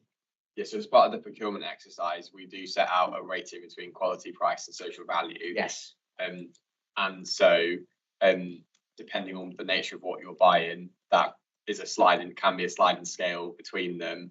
And you may well use current experiences to reassess. Hang on, we set those ratios a bit out, and actually we've had underperforming contracts, for example. We want to, next time when we go out to procure that, we might change the ratios to try and drive a higher standard. So I think the suggestion coming out of this, and I think if I'm wrong, but tell me what I think the suggestion is going to be, that we ask for there to be a past performance metric within the procurement process where legally allowed. So I know it's not going to be legally allowed at all levels. Is that correct? Yes, and I'm surprised. I mean, in commercial world, if you short deliver and put on back order too often, I'm going to say, I'm not ordering from you again. Yeah, I can just do that. We, You can't. As a public organisation, we have to be very careful how we do that. And also there are different ways to do that, and I call it the different levers in your toolbox. So when you're setting up a new contract going forward, actually, when you launch your tender, being very clear that you'll be having service credits and penalties for poor performance, that will then ensure you're clawing back cash for underperformance throughout the life of the contract. So as one of those, for example, lessons learned, like you're saying, you could be including that, as Sean said, in the new evaluation matrix for the tender going forward. If we claw it back, Yes. like if we find utility companies where they do the decision on roads, and that is quite a big if. Yeah, and you would then, and that's what the teeth will be of the new central digital platform, when all of these metrics will be published and we'll be able to take action on it. But this is going to be a bit of a medium-term journey, because our current contracts and the frameworks that are left will continue to be live and active under the 2015 law. So going forward, it's going to be far more possible. And as always, we'll work together with the legal team to push the boundaries of what's possible under the 2015 law as well.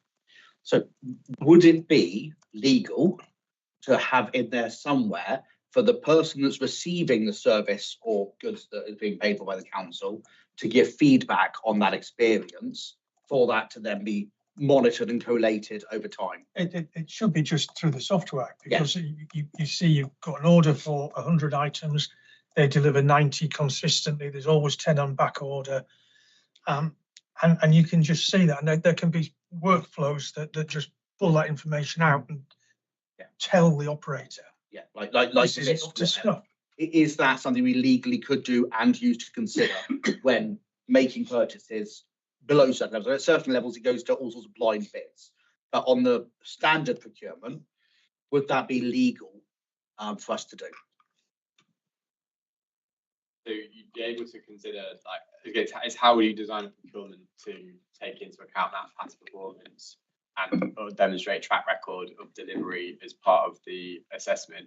In terms of the more nuanced conversation around buying something from a supplier semi-regularly, being dissatisfied, and then essentially looking to secure from another supplier, that again will depend on what the original framework was in the term. So there may be scenarios where you are able, it's a framework, so you're able to buy off any supplier more dynamically, or you've locked yourself into a particular framework to buy 6 of them. There aren't loads of examples where the council is buying things in the way you're describing, where we're kind of buying 100 pieces of machinery to deliver, we're not manufacturing, for example. Except It's a PPE. heat stationery, ink cartridges, paper. There's a huge amount that we purchase every year like that, surely.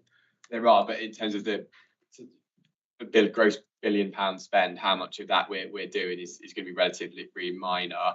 And the teams absolutely will be taking into account those type of things. And in the scenario, again, we need to check for PPE how many suppliers. I'm not sure if Jan will know that. Probably not. I don't think we need to go into specifics, because what we asked, I think we're getting away from the question side. The question was very clearly, legally, are we allowed to have that in there as a modifier on choice of supplier, past performance? My answer is that we will work closely with legal to push the boundaries of what's possible legally for all of our contracts. The second aspect to my answer is that I believe under the OFC business case for commissioning and procurement, there is a strand to have a. It's really hard to talk to the OFC because we haven't seen it. Okay, so and I think it's quite hard for us to have any comment on the detail in something we haven't seen or been involved in. I mean the business case to cabinet. Oh, just the business case. There's a stand for it. Okay. So there is an element within it around having a strategic relationship management type structure, and evaluating your suppliers within that and how you get the best value from the supply base throughout the life of the contract, which is where your question definitely fits into as well. I mean, we're putting SAP into place, as I understand it. Is that right? And we're procuring a new ERP system, and we're going. Okay, if it's an ERP system that's worth its salt, and I sincerely hope it is, then there should be business intelligence tools within it that you can actually use to draw out this information straight out of the database. It's not complex. Yes, it is complex, but it's not difficult. I think so. I think we've heard very clearly that they think it's legal, and as far as legally they can, we could suggest that is an outcome. And if that becomes part of the OFC going forward, we can put it in as a request. I cannot believe it is illegal to gather this data. But we shouldn't get that. What might change is the use to which you put it. And for example, in that scenario, say buying PPE, if we've got one supplier who we've been using for a number of years and we absolutely know their performance, there is a question of if you then had 5 suppliers bid for it and you absolutely know the performance of one of them, how do you reliably assess the performance of the other 4 and then provide any weight to that? So the normal way you would do that would be that for any unknown supplier is a multiple of 1. For a known and regular poor supplier would be a multiplier of times 0.8, and a regular supplier that's positive and always perform well would be a supplier of 1.2. And then you multiply the number, which is what you work with for the route to market, for the value of the specification for it. Use that basic multiplier, and that gives you the answer. That's how you would do it with. So I'm saying if if you've got a supplier you've got a proven track record with, and you've got 4 suppliers that bid that you've never worked with before. Yeah, one with either How could 1.2, 0.8 or 1, depending if they are an average supplier. How Really would you do good, that? not good. From the collecting the feedback over years, which is what we're suggesting you do. Yes, we've got a supplier we know about. Yeah. We've got 4 suppliers we know nothing about. Yes. So how could we bias the one we know about over the other 4? Have they met all the agreements that have been set? Have they arrived on time? Have they come in at budget or within contingency? Have they been easy to work with? Have they taken 7 weeks to respond to an email? It's what they're like. How do we know that about the other 4? That's where you give them the 1 that multiplier, which doesn't change the number, as opposed to the positive 1.2 modifier or the negative 0.8. But the number could change, but you literally do it that way. That's how you compare unknown to known. Because known you can have a variance on, unknown has to be a set number. We might take away how we might do that, because I'd be conscious of putting in some kind of competitive advantage or disadvantage to being a good supplier or a bad supplier with us. If you perform overly well, surely we want to reward suppliers that work with us really well and give them a competitive advantage to work with us again. Simon. I think where Sean's going is that you're not allowed to be anti-competitive against the other 4. So I think if we take that away and just see what legally is possible, and then bring that back to. Because the only reason I think you can is because of the social value matrix we're allowed to put on, and that social value matrix we can set to being defined as whatever we want it to be, and so that means that we can have that say. So I think it'd be very hard for them to legally not be able to do that. If that makes sense, because social value could be consistently supported the council.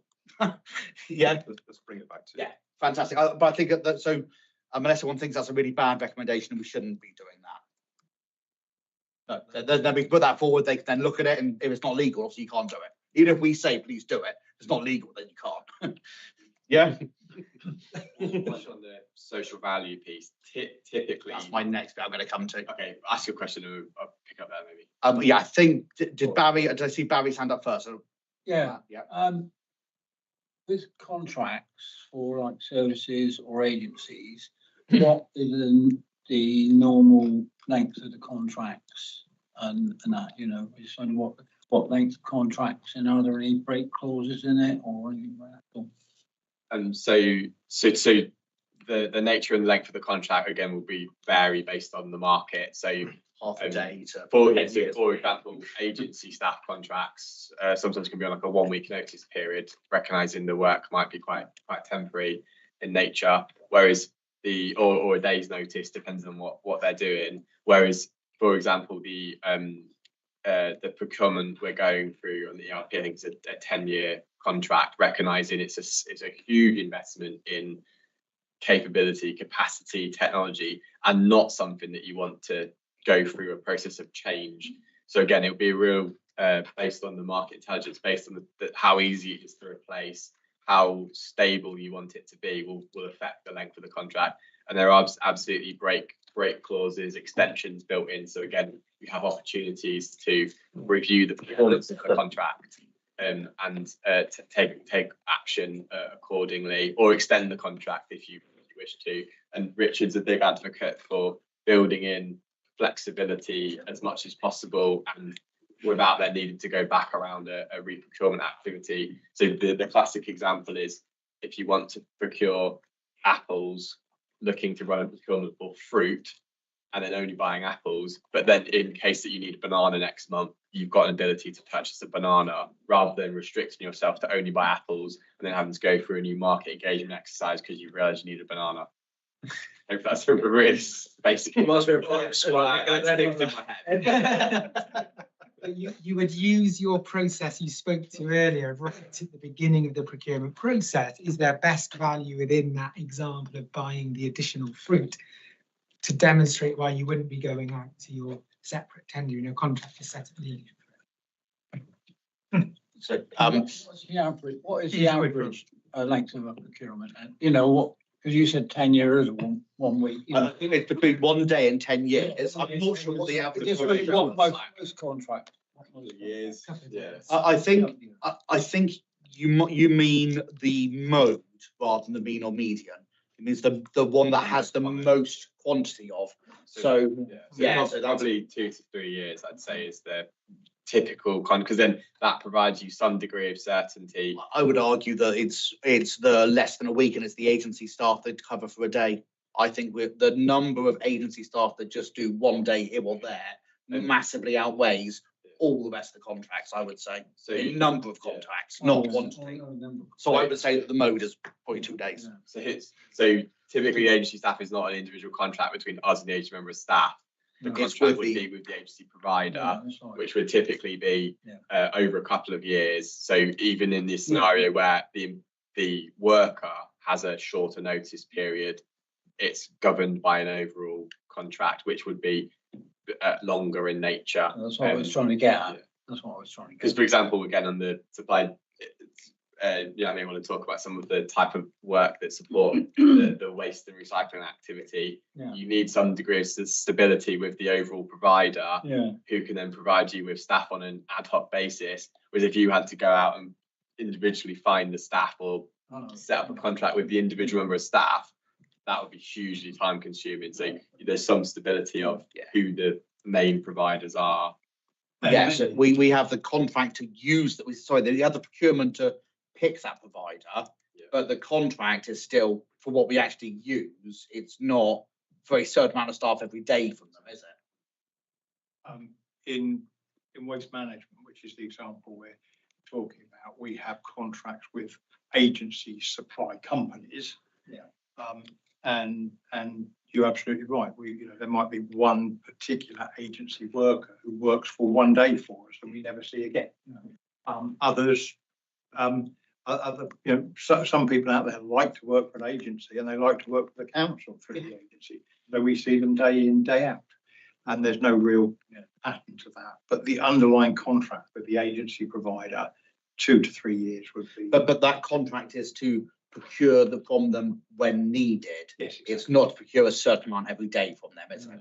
So it's it's contracts for that one procurement contract. Would that not be the case? They would be like up to, so again, they would be up there to procure. You would set out that we're looking to procure. Our typical need is X number of people, X number of hours, or whatever. And we would set out a procurement agreement from Cabinet to procure and spend up to £500,000 over 3 years with that supplier. And that supplier will normally not just do waste management. There'll be like a whole range of different agency staff that will be covered under the one, from my understanding, for a lot of them.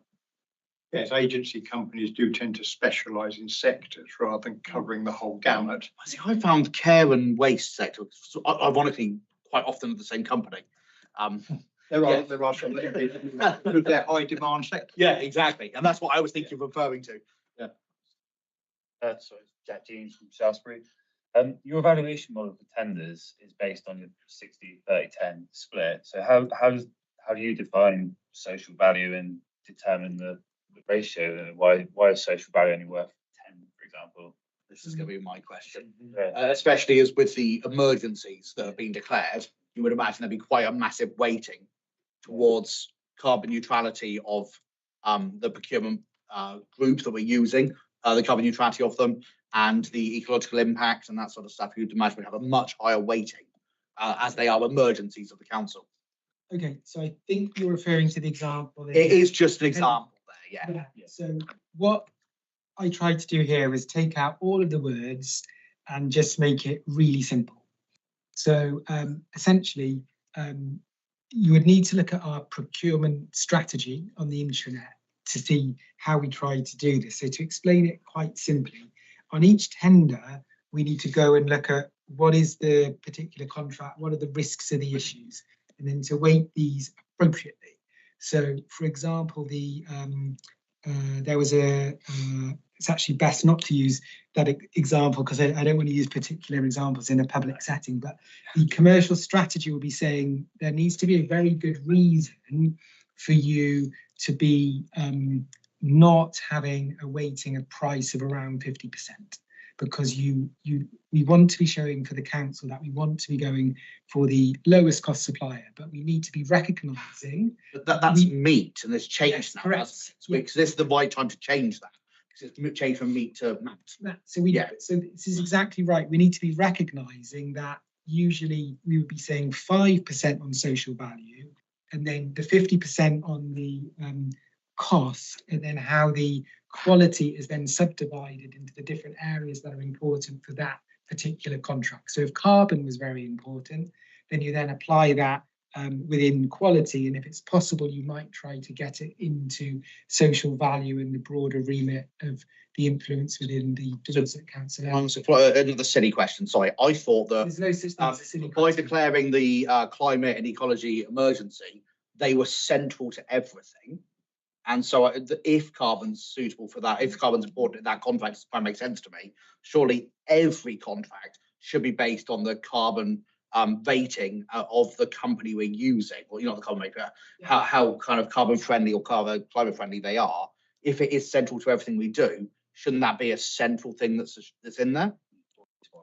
Yeah, or at least much more of a balance than 5%, or actually, because it's only part of the social stuff, so it's even less than the 5% in that example. So as ever, it's based on the kind of market conditions, right? So if you're buying stationery, there's only so far within that market where you're going to be able to flex those boundaries to say, can we find a carbon neutral supplier, for example? So the scores in there generally are trying to reflect what's likely to be found within the marketplace and what's going to get you the best overall procurement outcome. So if there was a pen supplier, for example, who was carbon neutral, then that may come out through the activity that's undertaken. I think that may come out. I think what we're saying is when there's emergencies declared that are, we're told, central to every decision being made and got the impact, every decision that comes through, that impact has to be considered.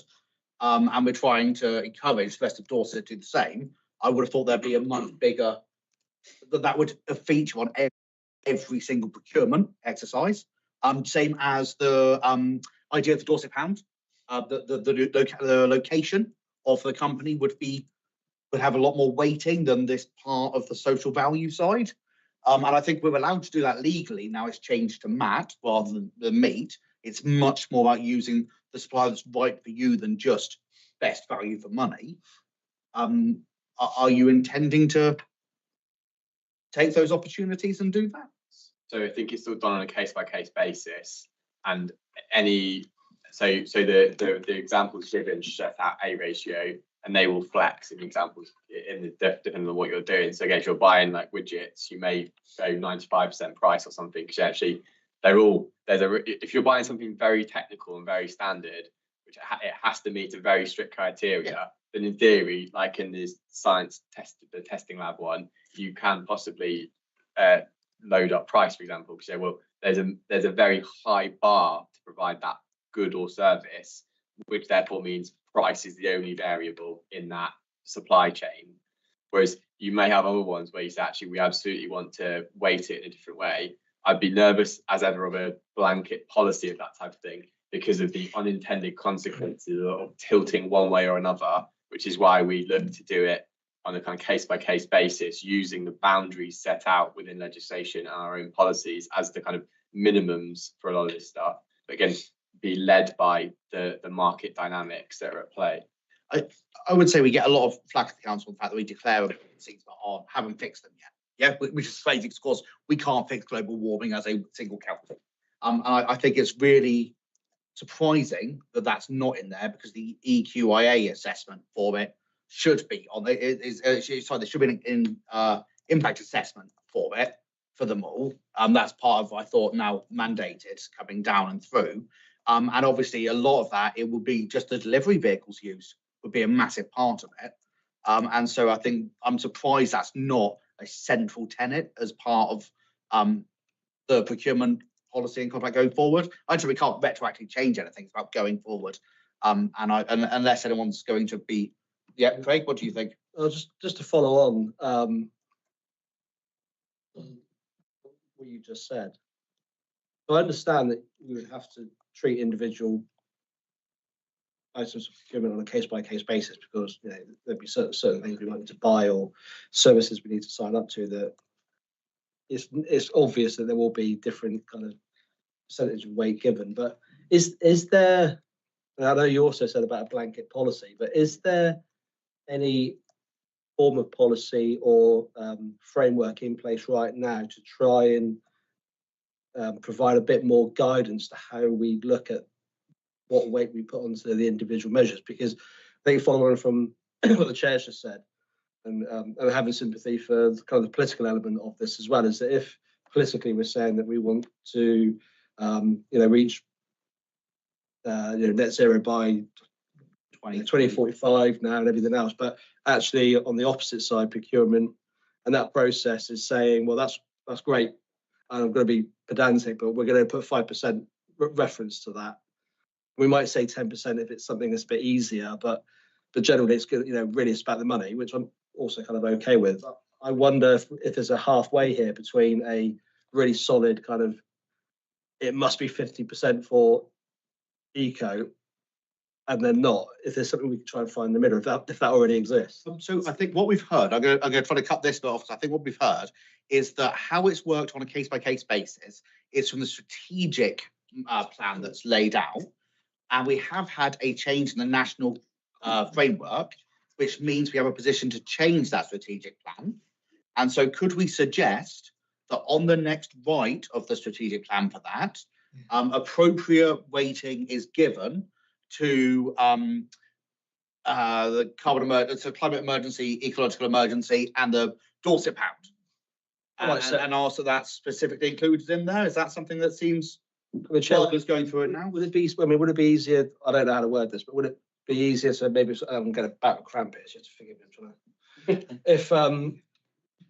If maybe the description of that was slightly broader. I mean, I know we're going down a slight hole of climate and eco emergency, and that's really easy examples to sort of pin out and say, well, this is what we're talking about. But actually, I would say more broadly the kind of the political direction of the council, because each portfolio holder or administration of the day will have its own priorities, and maybe those will help.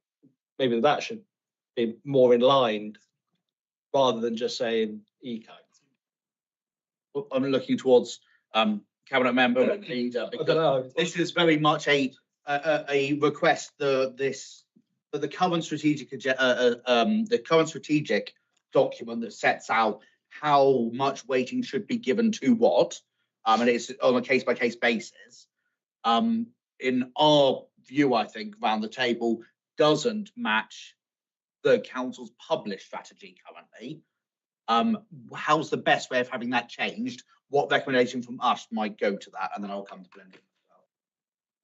It's like so Nick Island. Yeah, sorry, I'm asking you because I'm looking for the steer of which. So the Dorset pound came up recently. I was in a conversation today about why do we have Cornish milk in our canteen? Yeah. So that's trying to change that. Carbon thing is really excellent. I've just forwarded an email to Sean, which I asked Aidan, but we pay, let's say, a well-known, very large company who allegedly dodges lots of tax. We spend six-figure numbers with them every year. Why? Well, let's make sure it's proven rather than allegedly. Anyone can be accused of anything. But anyway, yes. I fully support that. Yeah. So what is can we ask the cabinet urgently review the strategic document that's used to base that decision making on? Because that to me then puts it in the right position for then cabinet to say this is our strategy of Dorset Council. We would like this to recognise that, but it also gives enough step away distance that we're not tying the hands of what has to be said in that review. Can Sean just come back, and then if that's okay, sure. So I'll come back after that. So we've got a commercial strategy which does set out and points around climate and ecology emergency, which sets out some of the guidance, and in our templates we're about to launch include consideration for this. So, and we're currently having an officer level conversation about, given the new Procurement Act has recently come in, what is the appropriate time to bring forward our commercial strategy for a refresh through an approval. I think it's a cabinet approved document. So we're in conversation with that at the moment. So I suppose perhaps the recommendation is, or the suggestion is, to ask cabinet to put that on a forward plan for an appropriate. No, the recommendation is to urgently review it. So currently, as you've said yourself, it currently does not match. You do not include carbon in the majority of the ones. We do, but you said just now, that you quite often didn't, and price was the most important in a lot of them.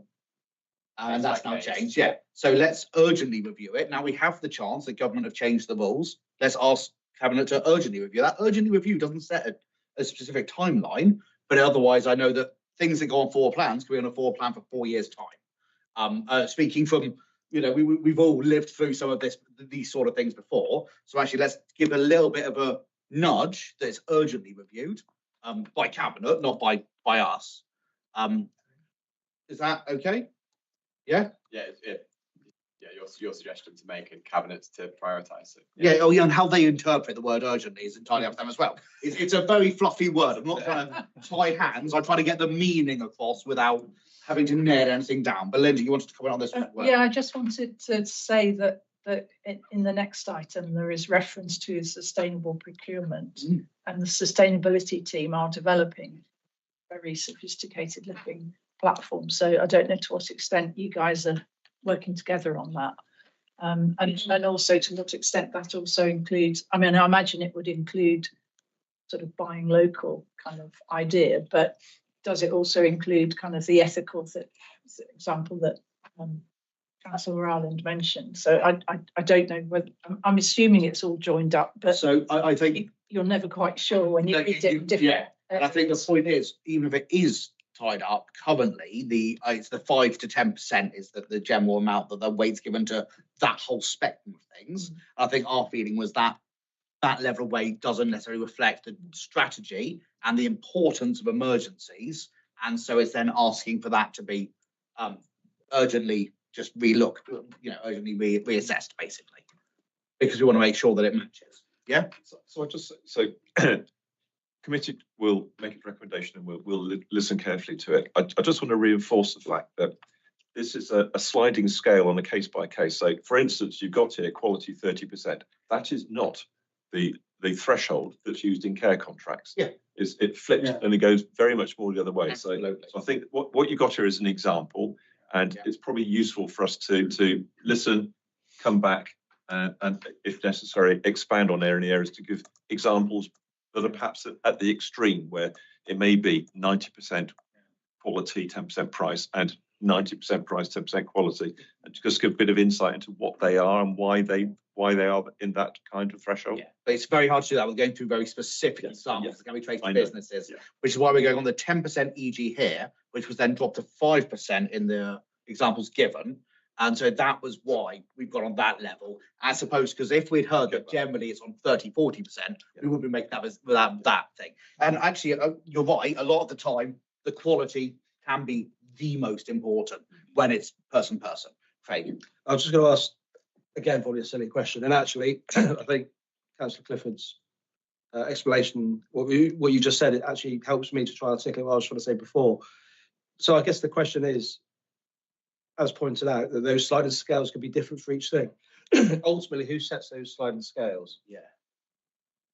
My feeling is, if it's very sort of lent towards officer or the finance element of things, I guess the reason I would have the recommendation to be a little bit broader is to say that that's the conflict, and that's where I have a little bit of sympathy for the political, because if you have an agenda that you want to push forward, but it's slightly constrained all the time, I would say that that balance needs to be a bit more kind of a 50-50 balance, because if there's a certain priority, you might want it to be 90% or whatever it may be. And that's really what I was trying to get at, and why I think it would be helpful to be a broader kind of recommendation. But I'll let you answer the question now. Sorry. Yeah, the question. Yeah. So who sets it? Who sets the? So what level is it set at? Cabinet, officer, directorate, whatever. Yeah. So the levels are set on a case by case basis, depending on the procurement. So Richard's procurement officers will talk to the commissioners, look to understand what's possible within the marketplace,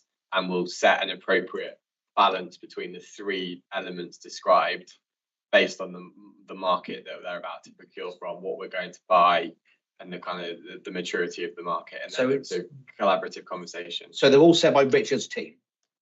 No, they're set by the commissioners in conversation with Richard. So the team advise them through it, but they try not to be the ones driving the process. They sign it off, and the tender evaluation models are delegated to Richard to sign off. So am I right in saying, so each one individually is decided by the person whose spend it comes under, because the level of spend changes the level it's decided at.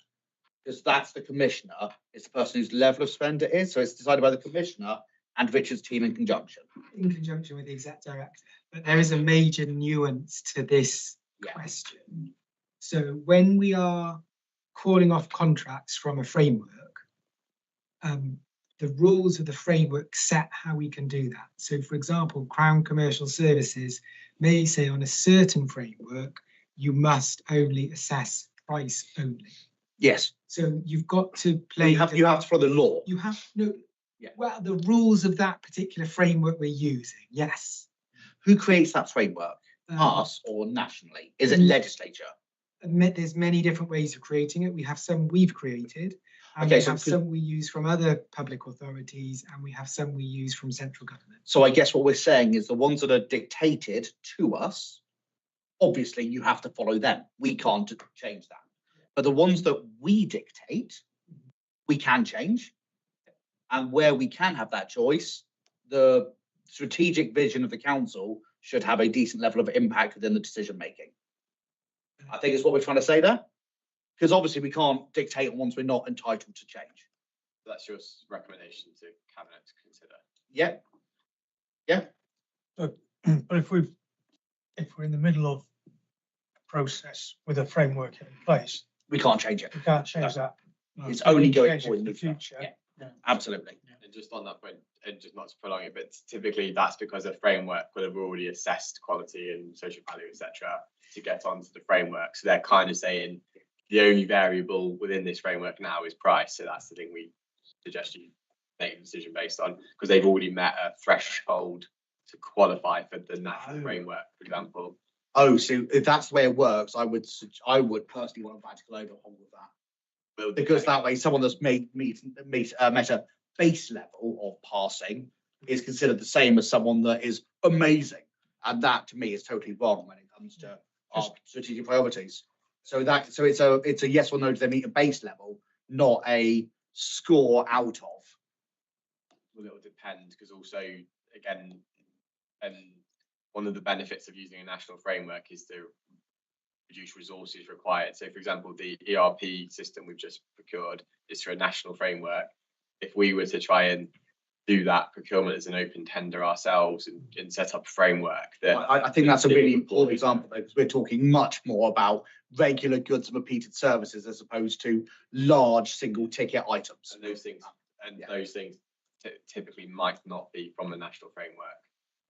Okay. So again, it's really courses for courses as to what we're buying, where we can make a judgment decision based on a case by case basis. What's the best marketplace to buy that thing from, and take all of that into consideration. And I think what we're trying to say is we want to see much more emphasis put on the purchasing based on the strategic plans of the council and forwarding the future of the strategy the council set, rather than going on those easier models. And I definitely would have expected there'd be weighting rather than just a simple pass or not pass level. I think maybe we could have more of a look into the exact ways the procurement that can involve these could come back in the future, because I'm very uncomfortable with that as an idea and not what I've taken from this report. Because it was a percentages, I assumed that, so they either get the 30% if they meet the quality level, or they don't get it if they don't meet the quality level. Can I offer a clarification? Yes, please do, because I don't like the mention about pass fail. Yeah. So what the pass fail is saying in the advert, don't come near us if you can't do X, Y, Z on climate or carbon or your employment standards. So that's one tool in our box. So if you've got your pass fail, you're then evaluating with those percentages on what really matters. So you can put it in two different places. So you can say, don't come and enter the competition if you're not meeting that pass fail. And then you use your quality and social value and price criteria to the effect that you want. So for example, you might be saying you will only have on this type of contract a certain standard, and that is considered legal and non-discriminatory and it's proportionate. So you just set that as the bar, and you're saying we don't want to receive any tender responses, and we know that there'll be a few providers that we can have a reasonable tender. So to give you a practical example, in buying a vehicle, Yeah. we might say that it is a pass-fail criteria that this vehicle meets the highest emission standards that are set. Yeah. Right. And if you fail that yes/no criteria, you don't even get through to the evaluation of 60%, 30%. Absolutely, but that's setting the criteria of the item we're buying, and that comes down to more quality. I thought the social value side that we're talking about is more the company's cost, or the cost of working with that company, furthering our strategic with the carbon cost of the whole process that company's gone through for it, as opposed to on that particular one. It's about actually assessing that level of it, because that's the strategic side to it. Buying a vehicle that is electric or not is binary. Yeah. But our strategy is that we're trying to promote and push forward that people that are actively working towards being carbon neutral or climate protectionists. Yeah. And it's that side to it that I'm trying to get over to this. And you're right, that social value component is often where we judge the ethos of the company rather than the quality of the individual product. Absolutely. And it's that piece that we're trying to get brought to these terms, not the pass fail would be, it really would not be maximizing the benefit of what we could do. Because actually we might be willing to pay 10% more for something that's 700% more carbon effective, yeah, or we might not, depending on what the situation is.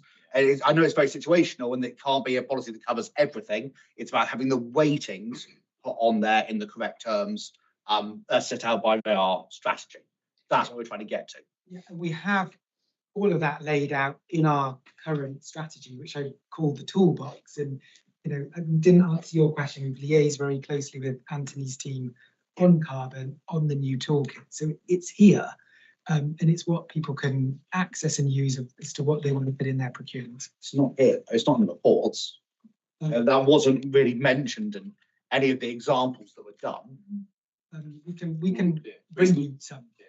Yeah, No. It's more to the point that it wasn't, obviously it's not enough of the process that you thought about putting it in the report you gave to us. So that, to me, that speaks volumes, and it's not an important enough part of that process. And I was just asking to have that as an important part. And if it's already in there, but it's going to be put in easy, then you should just be saying, brilliant, yes, make the recommendation. We've already done half the work. Yeah. David. Just on this pass fail, you said they've got to have the highest, as an example, you've got to have the highest possible emission standards. It's possible if you don't set it to 100%, you can say you've got to meet a standard that is 60% or whatever. Yeah. Some places they will pass because they do 61%.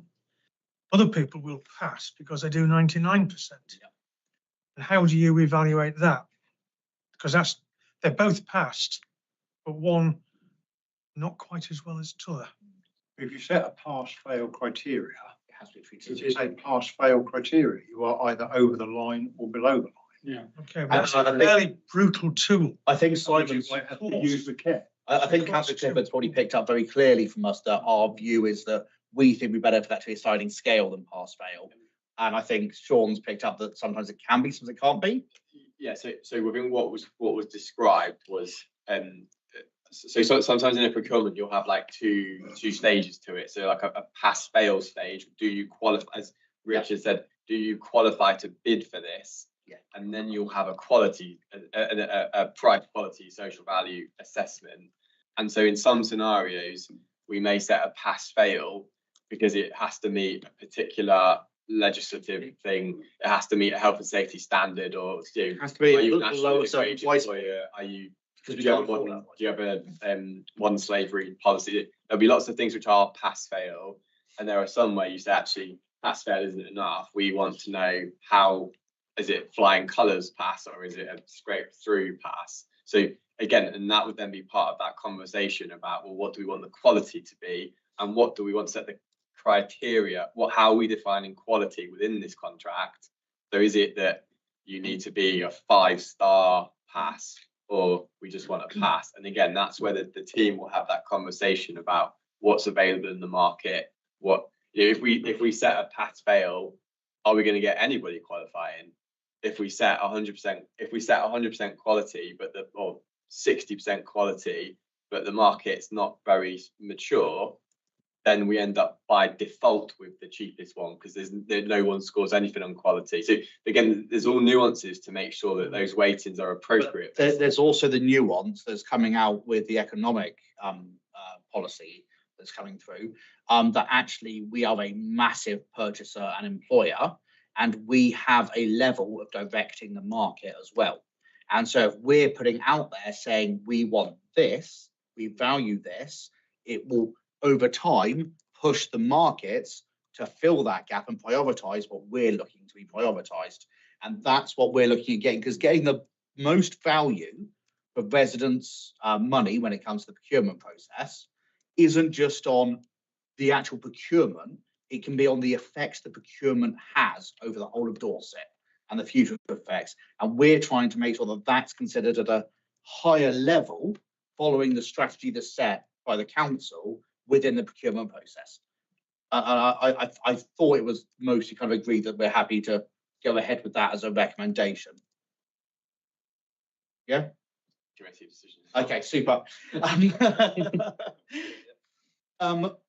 Procurement, the next thing. Could you talk me through?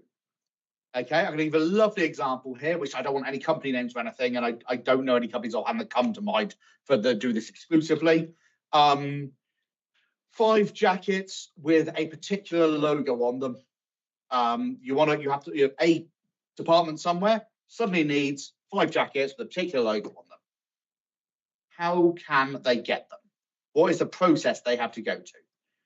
And so I'll start, and then Richard may come in on the specifics. So so there's lots of variables here. So do you already have a supplier for jackets with logos on?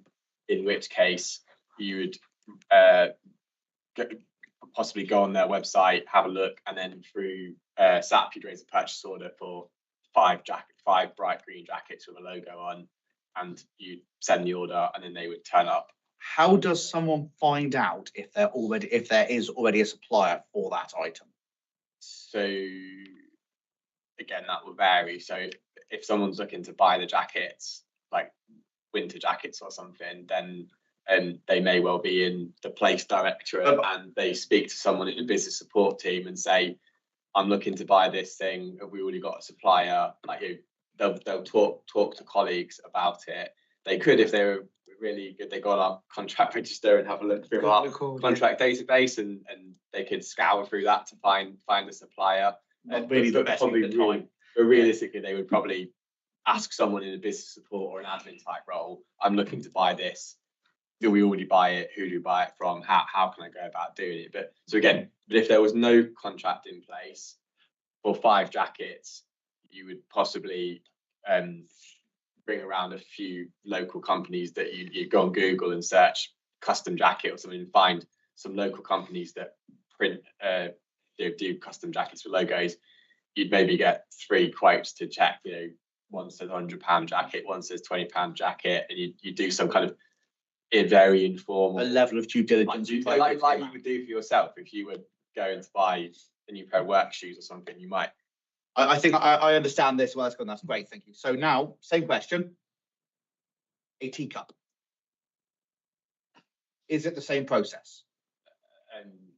So again, they have someone's leaving the team, and they desperately need a replacement teacup for the area they work in. So I'm just taking it. I'm trying to take examples that can't be specific to a company at all. So we don't typically provide teacups to staff in that scenario. No, we don't reply. We don't give reusable items to staff use in the area they work.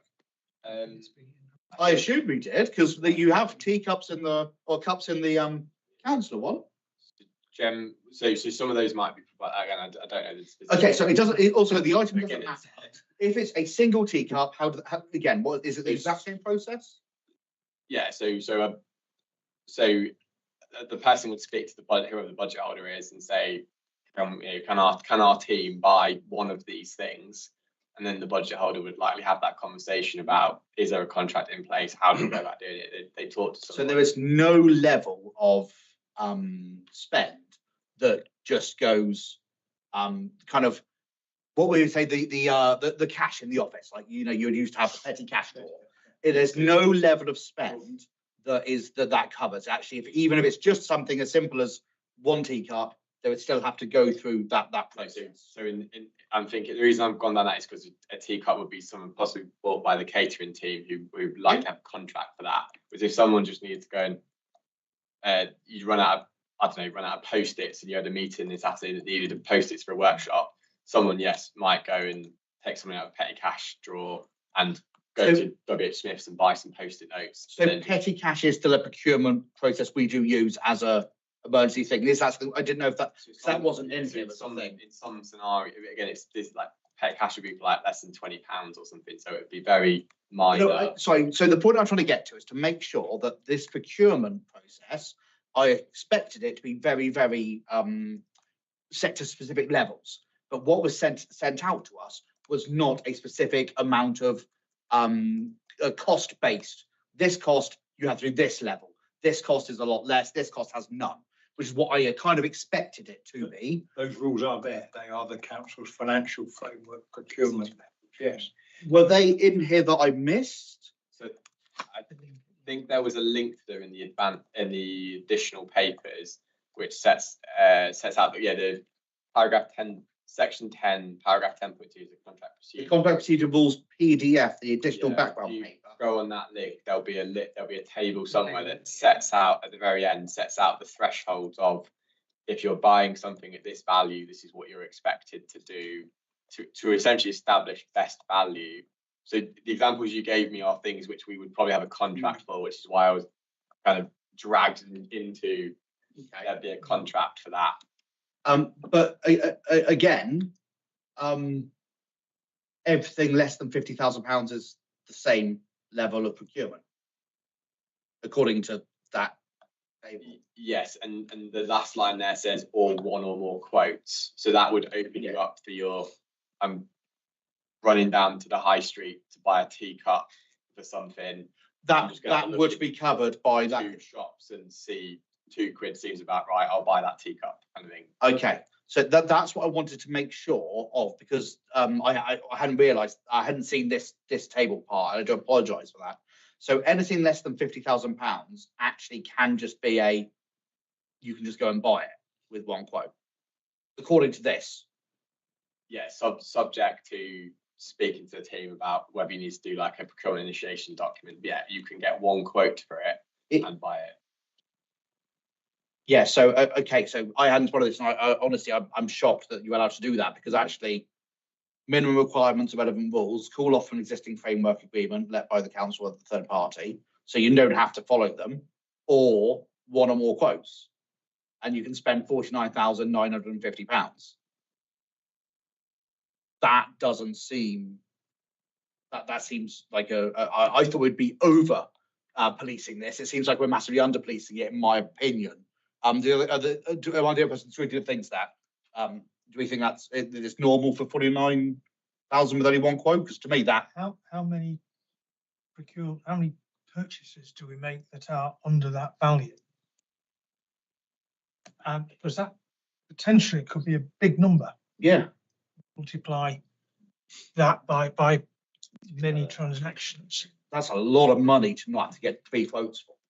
If I'm thinking to parish and town councils, we would absolutely expect them to be getting quotes if they're spending £50,000, £49,999. But this doesn't require that. So I think, as ever, these policies were set out, as it says in that column, the minimum requirements. Yeah.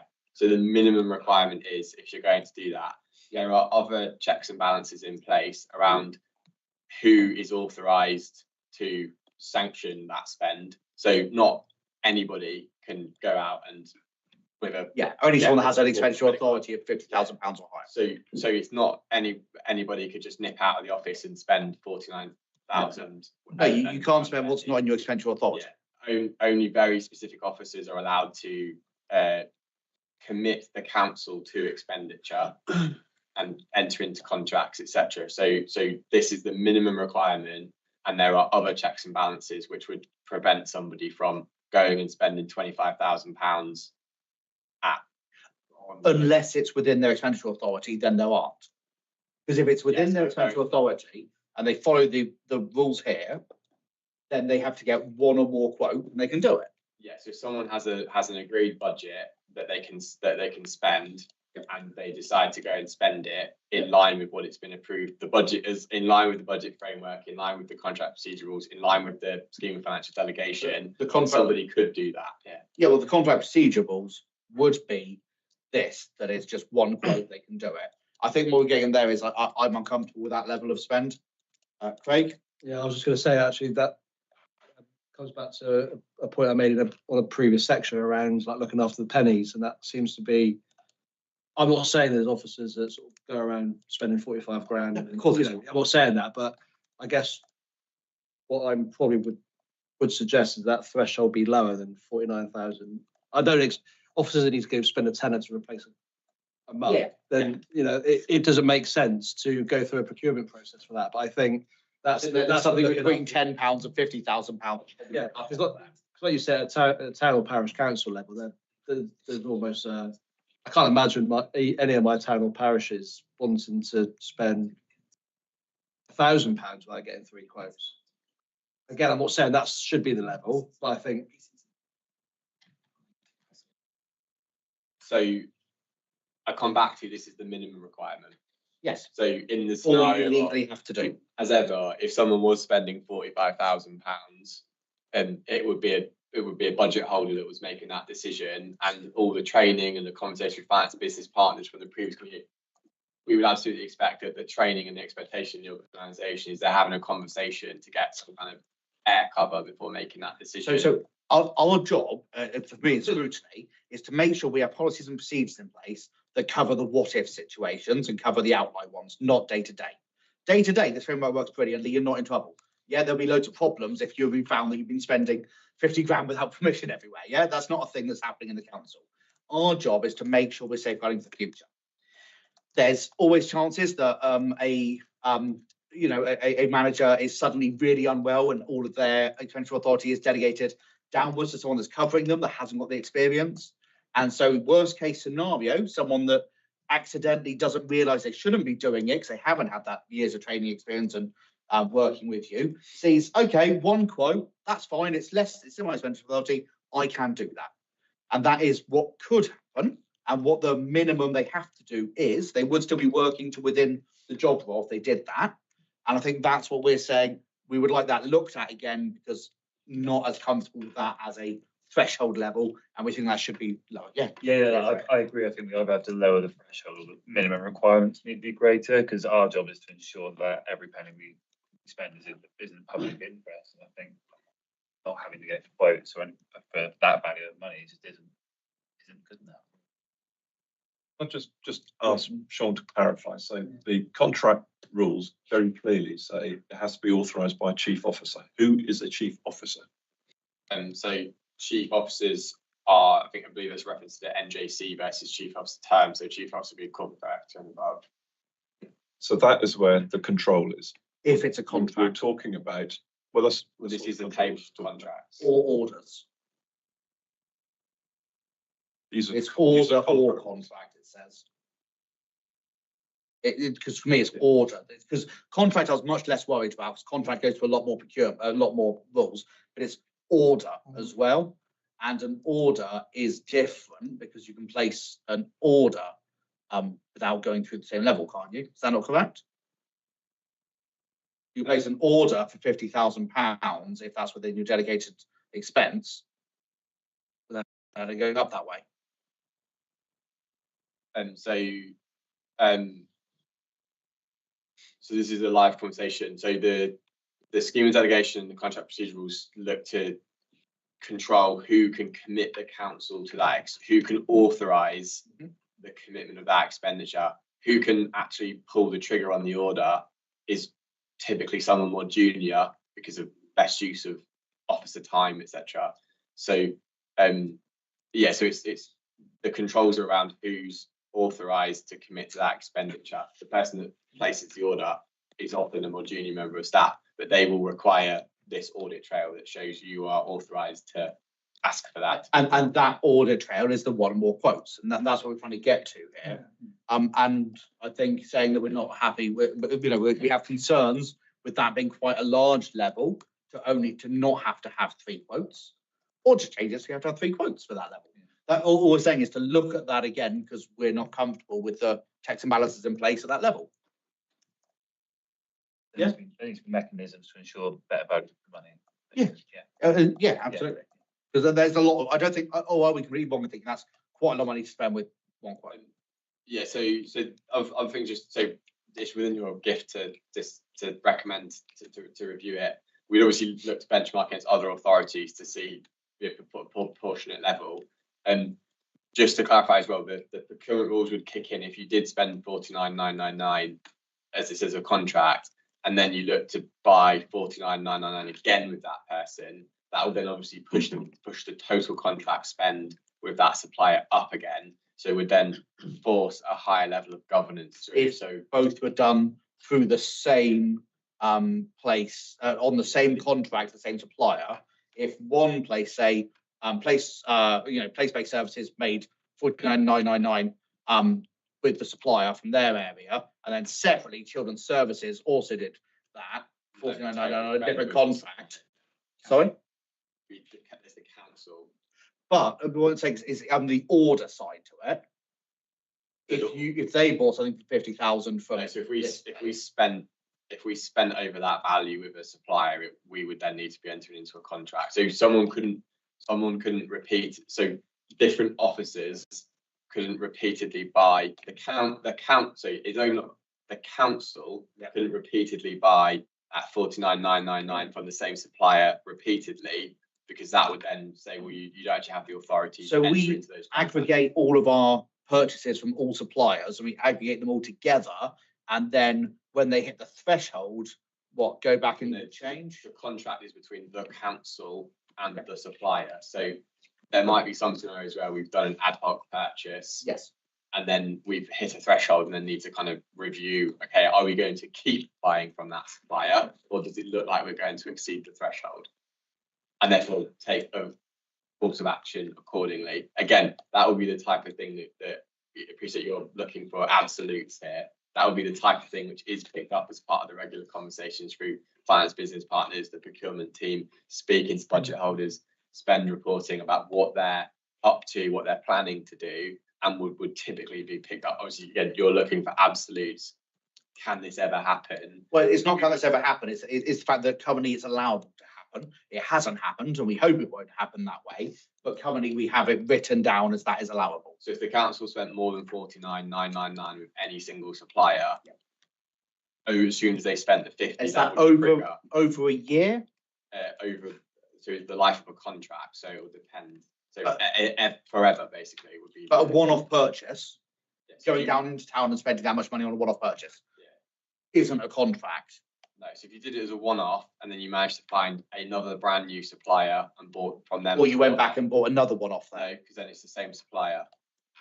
So how often? So this is what I'm trying to get to is for that. So you go into town, buy a 50 grand chocolate bar, 49.99. You then go back the next day because oh my god, it's gone. We need another one, and buy it again. Currently, according to this, you can do that with the order. So that's the minimum order. The question would be, at what point are you entering into a contract with? Yeah, and what's the checks and balances for you guys to know when that's occurred for it to be a contract? How long do we monitor the spend over? How does that bit work? So we report on and off contract. So I get a report on and off contract, and directors get a report on and off contract, I think on a monthly basis. So it identifies how much have you spent that month off contract. And then the team would be looking to say, do you intend to keep buying these really expensive chocolate bars? Yes. I'm not trying to use Luke as examples to not be anywhere near a business. So you must now put in that you are not authorised to keep buying those chocolate bars. You must go through it. So then retroactively we would then say, cool, at this point, stop. Okay, sorry, David. There is a limit, 49,999. Yeah, less than 50,000. If you put in place a process, there is a cost to that process. Yes. So you've got to be careful that you're not spending 20 quid to validate a £10 coffee mug. And that's what I thought we would be doing, and that's what I was looking for, because that was my assumption that we might be doing. We're not, and I'm very happy we're not. And that's what's now, I was surprised that it's then come in the opposite direction. And that's why I think there needs to be a level in the middle, and we're asking them to look at that level and double check, is that how it should be, or suggest a level that it could be. Yeah, it's not down to us to set that level. No, what I don't want us to do is use a sledgehammer to crack a walnut. Absolutely. And indeed to crack a walnut that might not even exist. No, I'm just saying there's probably a level between £10 and £50,000 where getting more than one quote is appropriate. It might help to elaborate a little on what Sean has just said about on and off contract spend. Okay. The majority of the spend, certainly in my directorate, and I imagine across most of the council, is on contract spend. So it is spend through an established contract that we've procured and have an arrangement with a supplier. That might be for vehicles, it might be for highway equipment, it might be for waste disposal, it might be anything. The amount of off contract spend where this rule would apply, certainly in my service area, is actually pretty small, because the vast majority of what we spend is spent through an established contract. So the number of times that an employee comes to me and says, I want to do an off-contract spend of £49,000, that's a relatively unusual occurrence. It's not a day-to-day occurrence. It's possibly not even a weekly occurrence. In fact, we try to be absurd with my examples to make that point, that it's not a regular. And I just think it's important to understand that the majority of spend is spent on contract. Absolutely. It's gone through some sort of tender. I think we all fully understand that, but I think the point is, with the organisation that turns over as much money as we do, even a very small proportion is a huge amount of money sometimes. And that's the point we're trying to get to. And I think it's just very clear that here we are not comfortable with the checks and balances at that level and would like that to be looked at. Yeah. Yes, just so in preempting looking at that, I think what we would look to do is review the on and off contract spend reports and look at some of the off contract spend and just do we do this already, but do an additional. So I get a monthly report of off contract spend. So we'll go through that and we maybe give you some examples of off contract spend, which you're concerned about, and explain the reasons for the activity, etc. I think that's something that probably is more down to audit and governance, because they'll be auditing. I think that'll be an audit, the level of off contract spend of what it was on. We're looking at the scrutinising the policy and the framework, and that says that you don't need more than one quote for less than 50 grand. And that's not, I'm not comfortable with that, and that I think that's all it is we're trying to do here. We're not looking necessarily at the reassurance that you're not wasting money, because I don't think we believe you are. We think you're doing a great job. Yeah, and I think we're really clear. We're not trying to criticise what the actions you guys are doing, the whole council's doing. We're saying that we're not comfortable with the levels that are stipulated within this policy. Kind of that really clear. We're not trying to throw shade at the council. Yeah. Yeah, cool. So I think that the procurement one, actually, we've heard there is some pretty major changes coming through. So those changes are going to be an update to the current set policy. So when they're drafted, bring them over to us. We'd love to see it. We can give it a woo before it goes to cabinet, and then hopefully pass with flying colours. That'd be brilliant. Yeah, because if it's changing a current policy, we'd like to help scrutinise that. Yeah. Otherwise, I think that's good. Happy with that? Happy. Awesome. Guys, sorry, have you got the recommendation came through on the way? Yeah. I know we have more left, and I'm going to have to suggest that, yes. But can you go through the recommendations to make sure that we've got those right from that one? An approach of supply performance to be considered and weighted as part of the procurement process. So that was to request cabinet to urgently review. Separate one. Oh, that's separate one. Oh, sorry. Okay. Yeah. Oh, yeah, no, you're right. That was the yes. Thank you. And then you're much better than I am. Around this to cabinet to urgently consider, given the strategic document around the weighting of procurement policies to reflect the direction of the council. Yeah. Okay, so we'll yeah. So that's roughly it, but wording. Yeah. Situation to be the threshold based on procurement. Yeah. Oh, sorry. Is everyone happy that the 3 main outcomes from that are to see if it's possible to legally add a weighting to cover to previous supplier performance within contracts and procurement. That we are going to ask them to cabinet to urgently relook at the weighting given to the different levels of procurement scoring, so it better reflects the current strategic plan of the council. And third and foremost, that they look at the requirements for thresholds requiring less than 3 quotes. Yep. Awesome. Fantastic. Procurement guys, thank you. Finance guys, thank you so much. That was a really quite long meeting for you guys, but I think that was really good and it's definitely changed my understanding and view. It's always nice when you come with an expectation and it turns out it's not that, it's the opposite. So, yeah, it's interesting. Thank you so much. Thank you. Now, can we have, I'm going to need a proposal and a seconder if we are happy to extend the meeting, so that we have 5 minutes to do the climate and ecology progress report. Putting stuff on the table. Okay, then we have the choices either to extend the meeting and do it now, or apologise profusely to the team and defer it to the next meeting. That is the choice. I propose we get it done. You propose we get it done? Okay. Quorum is 3. So do we have a seconder for that? You happy to go? Fantastic. So that's 4 of us. No worries that we would still be quorum. Fantastic. Thank you, Anthony. So I wanted to put both options on the table clearly for everybody. My option is always to stay and get it done now. I don't always want to just pull through. That's what I want.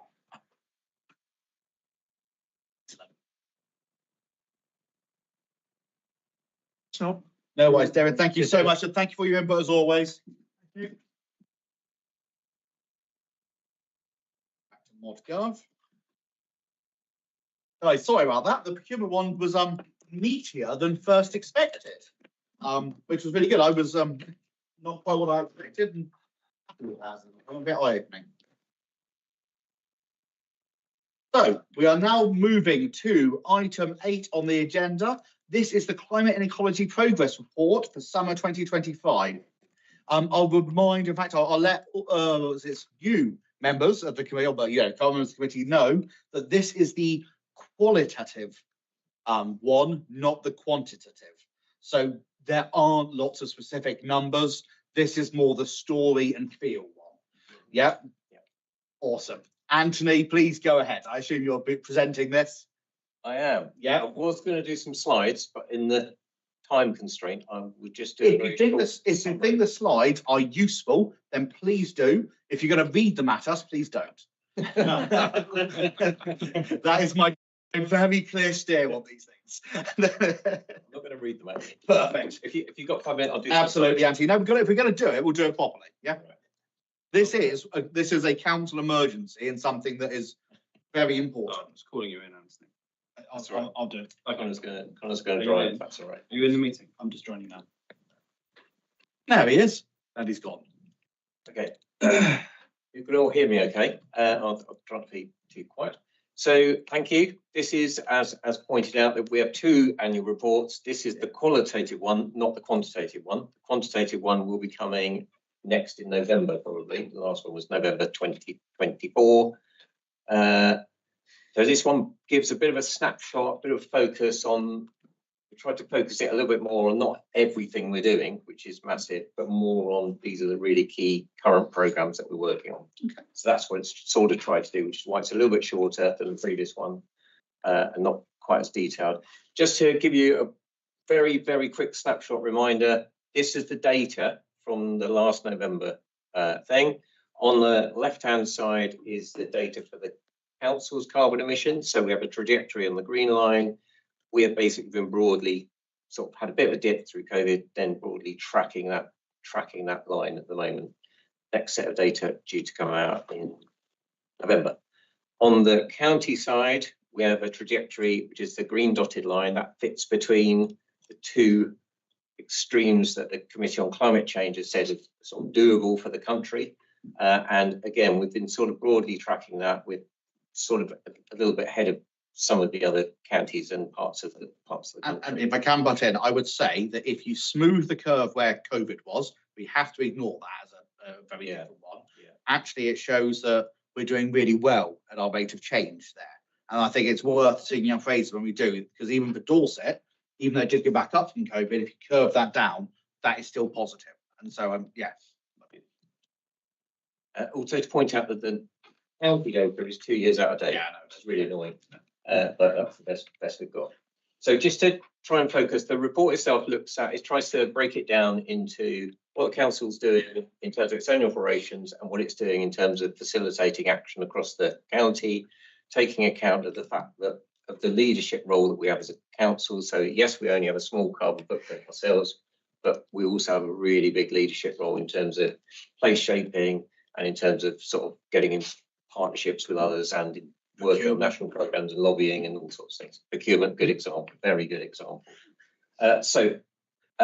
Some of the things that we have been doing, we've obviously been working really hard on building retrofit. That is carrying on. We've had some new plans done for some of the buildings, so that gives us a range of options we can look at going forward. We've done really well on renewable energy installations on our buildings, gone from 1 megawatt to 6 megawatts. We've got a new program which is now emerging for another 2 and a bit megawatts of solar, which is quite significant. We've been doing well on electrifying our small fleet, so we've probably done about a quarter of the small fleet, and we've done some more EV chargers for our own estate, and we've transitioned our heavy vehicles, larger vehicles, over to HVO fuel, which takes out a significant amount of our carbon emissions and provides some other benefits like air quality and other things. We're also trying to improve the way that we're measuring and monitoring, and I know this has come up several times in this committee as well. So we're trying to put together an operational dashboard which will be available for us to think. So that is work in progress. There's also been progress on the travel plans. So we now have a workplace travel plan in place, which is looking at how we sort of reduce our business travel and how staff commute, that sort of thing. And we've also been progressing our sort of risk assessment process around what are the likely impacts of climate change on council services. So we've been going through quite a rigorous process of looking at the different hazards, different risks, what that might mean to different services and how we might need to start thinking about adapting or changing the way that we deliver things going forward, taking account of the impacts. So I'm going really quickly, this is okay. No, this is good. I've got lots of questions, and I think the only person with more questions than me here will be Belinda.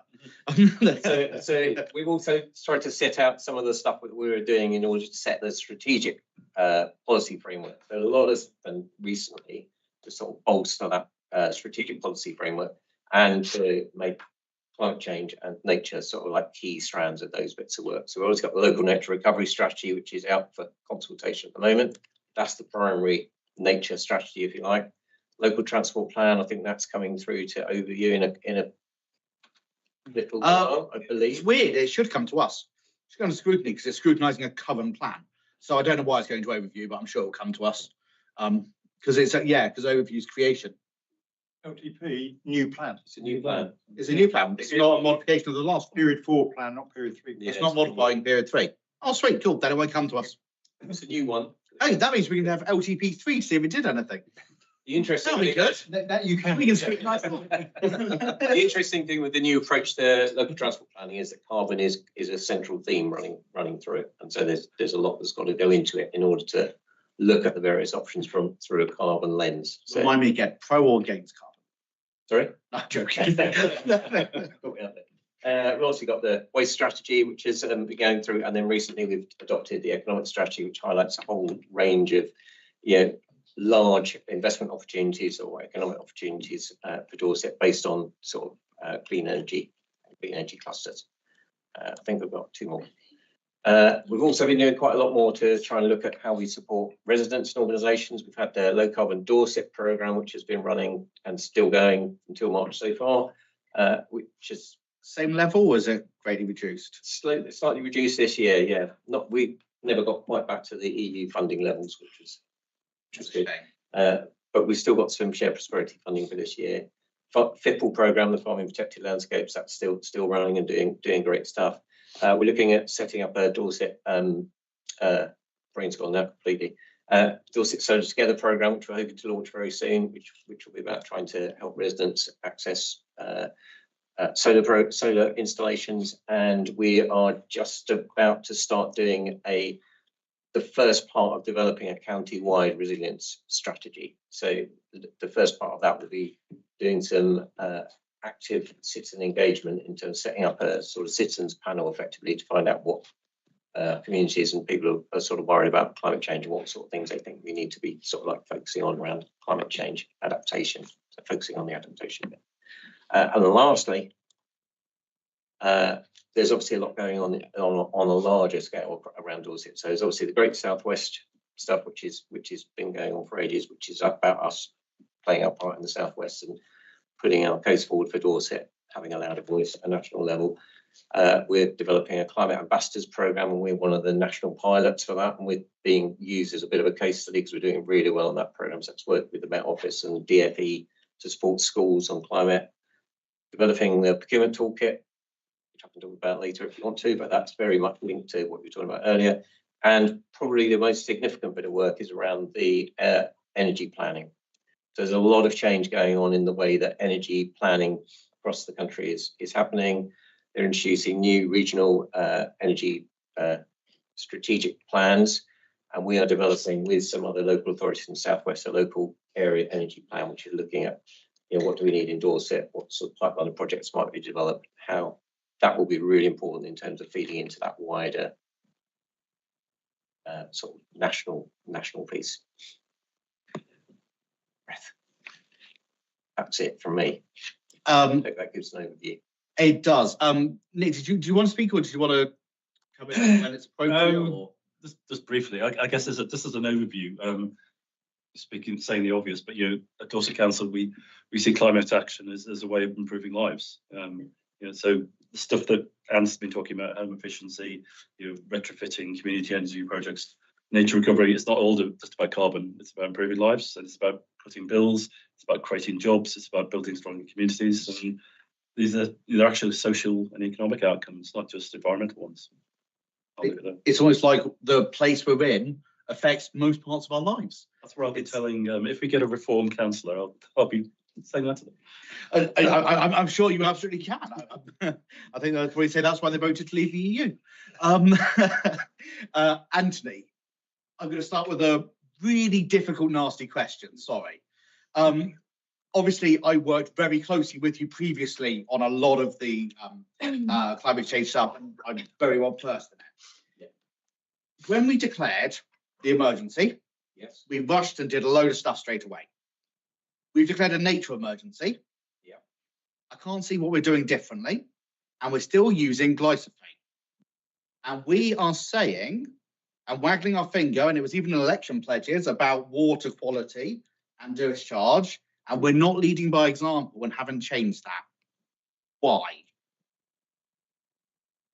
I don't have a firm answer, but I believe we have a policy. This has come off a few times at various other committees, I think, and we have a policy on the use of glyphosate, which is we allow it when we think it's necessary. I believe so. That is the current policy, but we have substantially reduced our usage. So this year, why haven't we banned it? Because if we want to keep weeds under control on the edges and verges of our highways, glyphosate is the most cost-effective way of doing so. So I just wanted to say that we've declared an emergency for nature, and we're saying it's cost-effective to not support that. I really would push back there. Highlights the point I made previously. Yeah, I was expecting a lot more on nature, and there doesn't really seem to be anything different in here that we weren't already doing. And we've declared an emergency, and so I'd hope we were doing different things. We were trying to reduce glyphosate usage for years. It came up in the previous stuff as well, and so that's been an ongoing thing with trials. But once we declared an emergency, I thought that would be the catalyst that allowed us to break down it's cheaper to do it. It's more cost effective, to do it this way in this situation. And I'm disappointed that hasn't happened. Because we are, please do, So glyphosate, I had a delivery yesterday of 200 postcodes, cards. Anyway, we have reduced it. We are back to one spray. I think it's we don't spray everywhere. We only spray if there's a weed. You know, we don't go spraying the pavement. If there's a weed there, we'll spray it. Have you double checked that yourself for the trails when they're just going down the quad and there's the trail the whole way behind them? It's applied by a warrant. There is absolutely no No, point in applying it to pavement because glyphosate is not a residual chemical. No, but it drips out as they go. Is the point. Anyway, we shouldn't do it. So we are reducing it. We have a trial underway about alternatives, which is it's been completed. It hasn't been completed, yes. Oh, I was told it has. I've seen the results. Because I've been talking to Giles Nicholson and it's Yeah. not finished yet. Oh, okay. Oh, that's what he told me last week. Maybe So- I have interim results then. Okay, I didn't get them from Yeah. Giles, but from someone Giles said to share them with. We've been given them, so I thought it was maybe it's an not- interim result. No, Oh, okay. I don't know what the outcome is. Okay. But it's my ambition to get rid of it completely if I can. Yeah. It's also worth pointing out that in terms of the use of glyphosate in Dorset Council or Dorset County, Dorset Council's use of it is minuscule. In terms of what the amount of quantities it's used, it's like that compared to, I don't know, like a drop of water compared to an Olympic swimming pool. Similar to our petrol use. Where we spray. So, and the other thing is Dorset Council doesn't spray it on anything you'll eat. We spray it on weeds. Farmers spray it on wheat to make it ripe to cut. It's more the effect on bees and insects and nature sides of it. I think that we had them more to worry about. So as cabinet member, can we get commitment that it will be stopped with a date or like a not at the moment. Stop using What it I by? would really like to do is that towns and parishes have the ability to declare themselves a glyphosate zone. And they go, we don't want you to spray glyphosate in our parish boundary. So and we won't if they do that.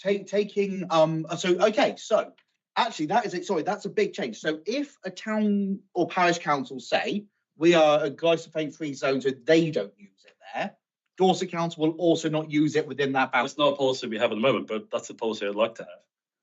If that's I think that's a really good thing, and that's there would also then be consequence. They couldn't then come back to us and go, we've got a load of weeds. Look at all these weeds. Yeah. Oh, wait. Oh, so we are stopping doing this service. If they wanted us to, I quite happily let them do that. But Sorry, so there's a nuance there. So it's not saying that we will stop spraying glyphosate. It's saying we'll stop cutting the weeds in your area. Stop dealing with the weeds in your area. Because that is very different. It is different. Yeah. So you're not. So the council is. It's not a policy that exists. It's a policy I would quite like to have. Okay. So there's been no change on the glyphosate. You're not currently looking at stopping glyphosate. We have substantially reduced the usage. So have we decided to stop using it? If I may, there was somebody posted on Facebook on my Crossways. Crossways is my ward. Yeah. And in Crossways itself, somebody posted, and it was essentially a criticism of two of the operatives going around spraying, and then using it. Well, and then most of the comments again was actually, I wish they'd come around to our street and spray. Yeah. So it's I think that's it's. I don't think it's people saying yes, we like glyphosate. It's people saying we don't want the weeds there, and we're not saying please stop dealing with the weeds. We're saying please stop using glyphosate when we have declared as a council a nature emergency, and we're out there harming nature where we have declared an emergency. Not just said we want to protect it, we've declared an emergency. It's one of the highest level things we can do. Yeah, and you can just pick the weeds by hand. Can I come in? Yeah. You've got to get a balance on this. The amount of glyphosate that the council is using is minuscule. If you looked at the quantity that the council use and what agriculture use in Dorset, no comparison. And you've got to get a cost between controlling the weeds and not controlling the weeds. If we don't control the weeds, the pavements and all that will deteriorate. The weeds will take over, they'll destroy the surfaces of the pavements and all that. So there's got to be a balance. But as long as we use it respectfully and limit to just, certain areas, I've got no objections to that because it's And as chemicals progress, chemicals will come forward to will supersede glyphosate. And you know, there could be other chemicals that you could use to control the weeds, and they could be a lot worse than glyphosate. That's my view, anyway.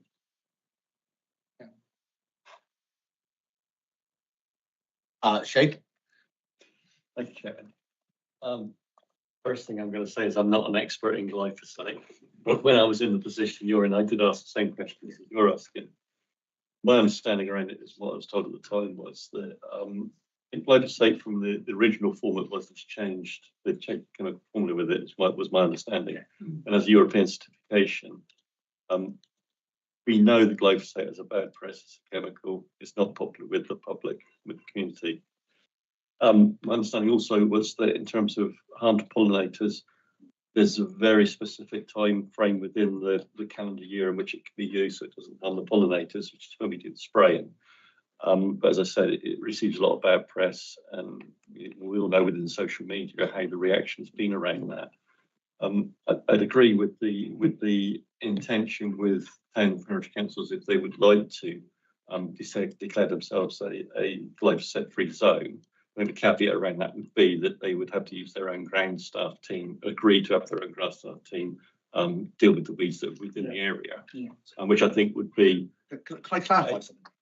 Yeah, obviously I'm making this up on that. Oh, okay, so yes, we can't ask. Yes, it's not a policy as the leader said. I think that if communities are that concerned around glyphosate that they want to declare them to a glyphosate-free zone, provided I think there would be a caveat around that they would use their own ground staff to clear the weeds within their parish boundaries, because the council authority has got a way of balance between the cost of the maintenance of the roads and the pavements, which is coming out of the council taxes coming out of the car park revenue, and maintaining the weed issue. And we know that the glyphosate is extremely unpopular form of doing that.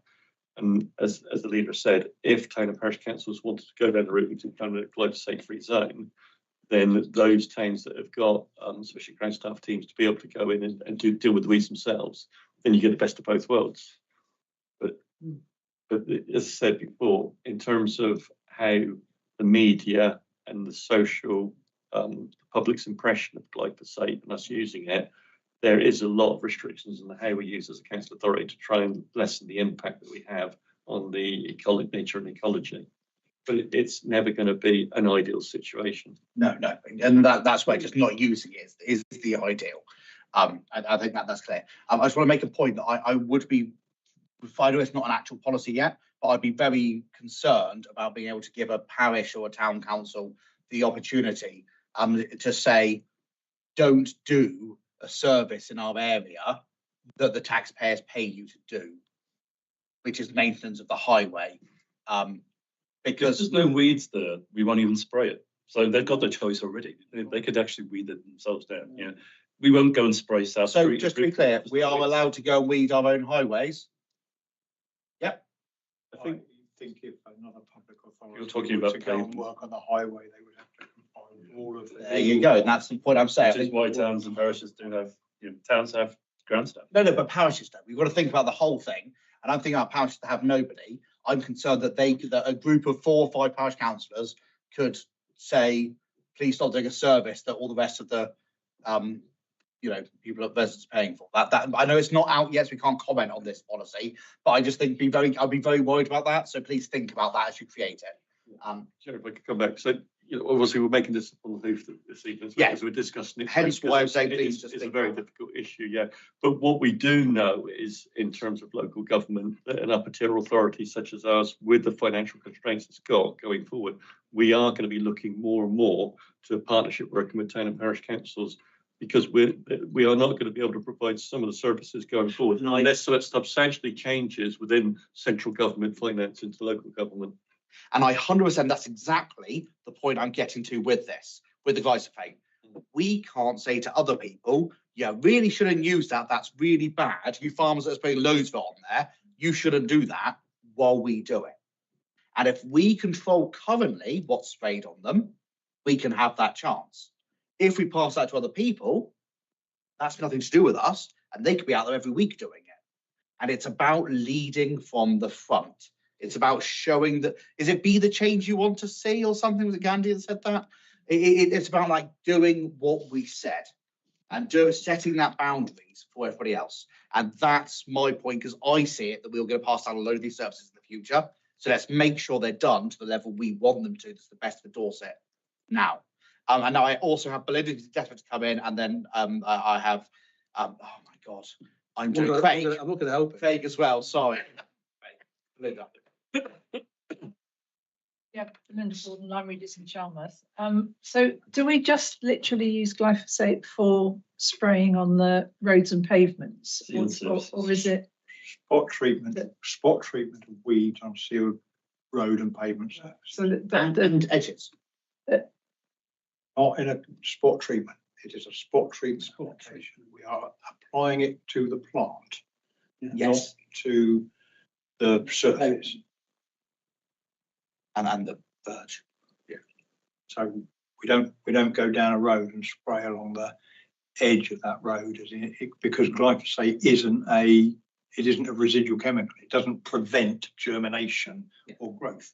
You spray all the plants. It only works on the plant that you spray. So you spray all the plants on the edge of the road rather than spraying where there aren't plants. Exactly. Yeah. I think it's spraying the plants that we're bothering about. It's not on the verges at all then, because I'm getting complaints. I get complaints about spraying near the schools, for example. So I was wondering whether or not you could have a policy of not spraying anywhere near the schools. But that sounds as if that's not relevant, isn't it? Spray verges. Verges get mud. Yeah. You know, we spot treat that when you're going down the road and you see that sort of 3 foot tall, scabby looking plant is obviously not meant to be there. That's what we're putting glyphosate. Curb edges and gullies. And one of the reasons why, for all of its faults, glyphosate is still widely used is because in scenarios like ours, where we don't really have enough money to maintain all of our roads and pavements, the government simply don't give us enough. The option of pulling is both manually more expensive, considerably more expensive, but it also has the effect of making the problem worse, because every time you pull the root ball up of a plant, you break the surface. Every time you do that again and again, you get more broken surface, more weeds. So pulling weeds is manually more intensive and costs more, but then also requires more maintenance to prevent it becoming an on-rolling problem. So for all that, I'm confident everybody in this room would prefer to use less or no glyphosate. With the absence of sufficient budgets to do it another way, it becomes quite a significant decision to say we are going to live with the weeds. And it's reassuring if it's just being used spot treatment for sealed surfaces, because it's really not spraying the stuff around. Because I think when we banned it in Lyme Regis, and I spoke to Bridport Town Council about their experience, because they'd already had their glyphosate ban, and Lyme, as you know, has got quite a big workforce. So we're talking about the gardeners.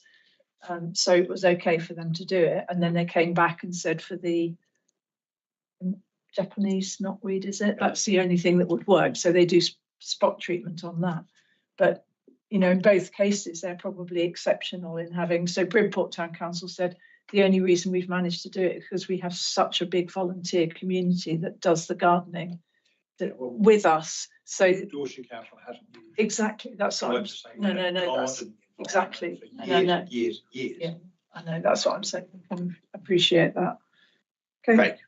Yeah, and I was going to make 2 points. I think one's mainly been covered actually, but I think any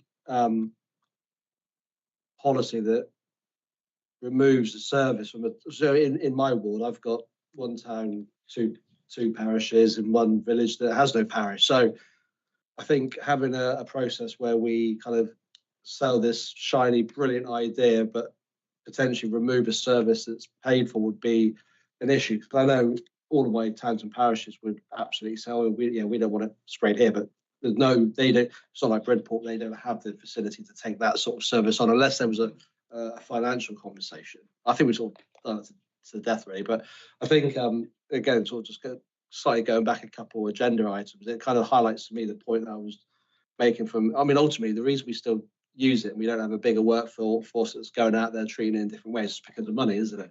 That's ultimately the kind of bottom line. And I think that's the point I was trying to make earlier on, that if we have this as one of our top priorities as a council, whether you agree with it or not, I think we have to put our money where so put your money where your mouth is. I guess what I'm saying. And I know there isn't any money. That's when it gets really difficult. So yeah, it's quite within the gift of the council to say, fine, we'll hand full weeds and we won't fill potholes.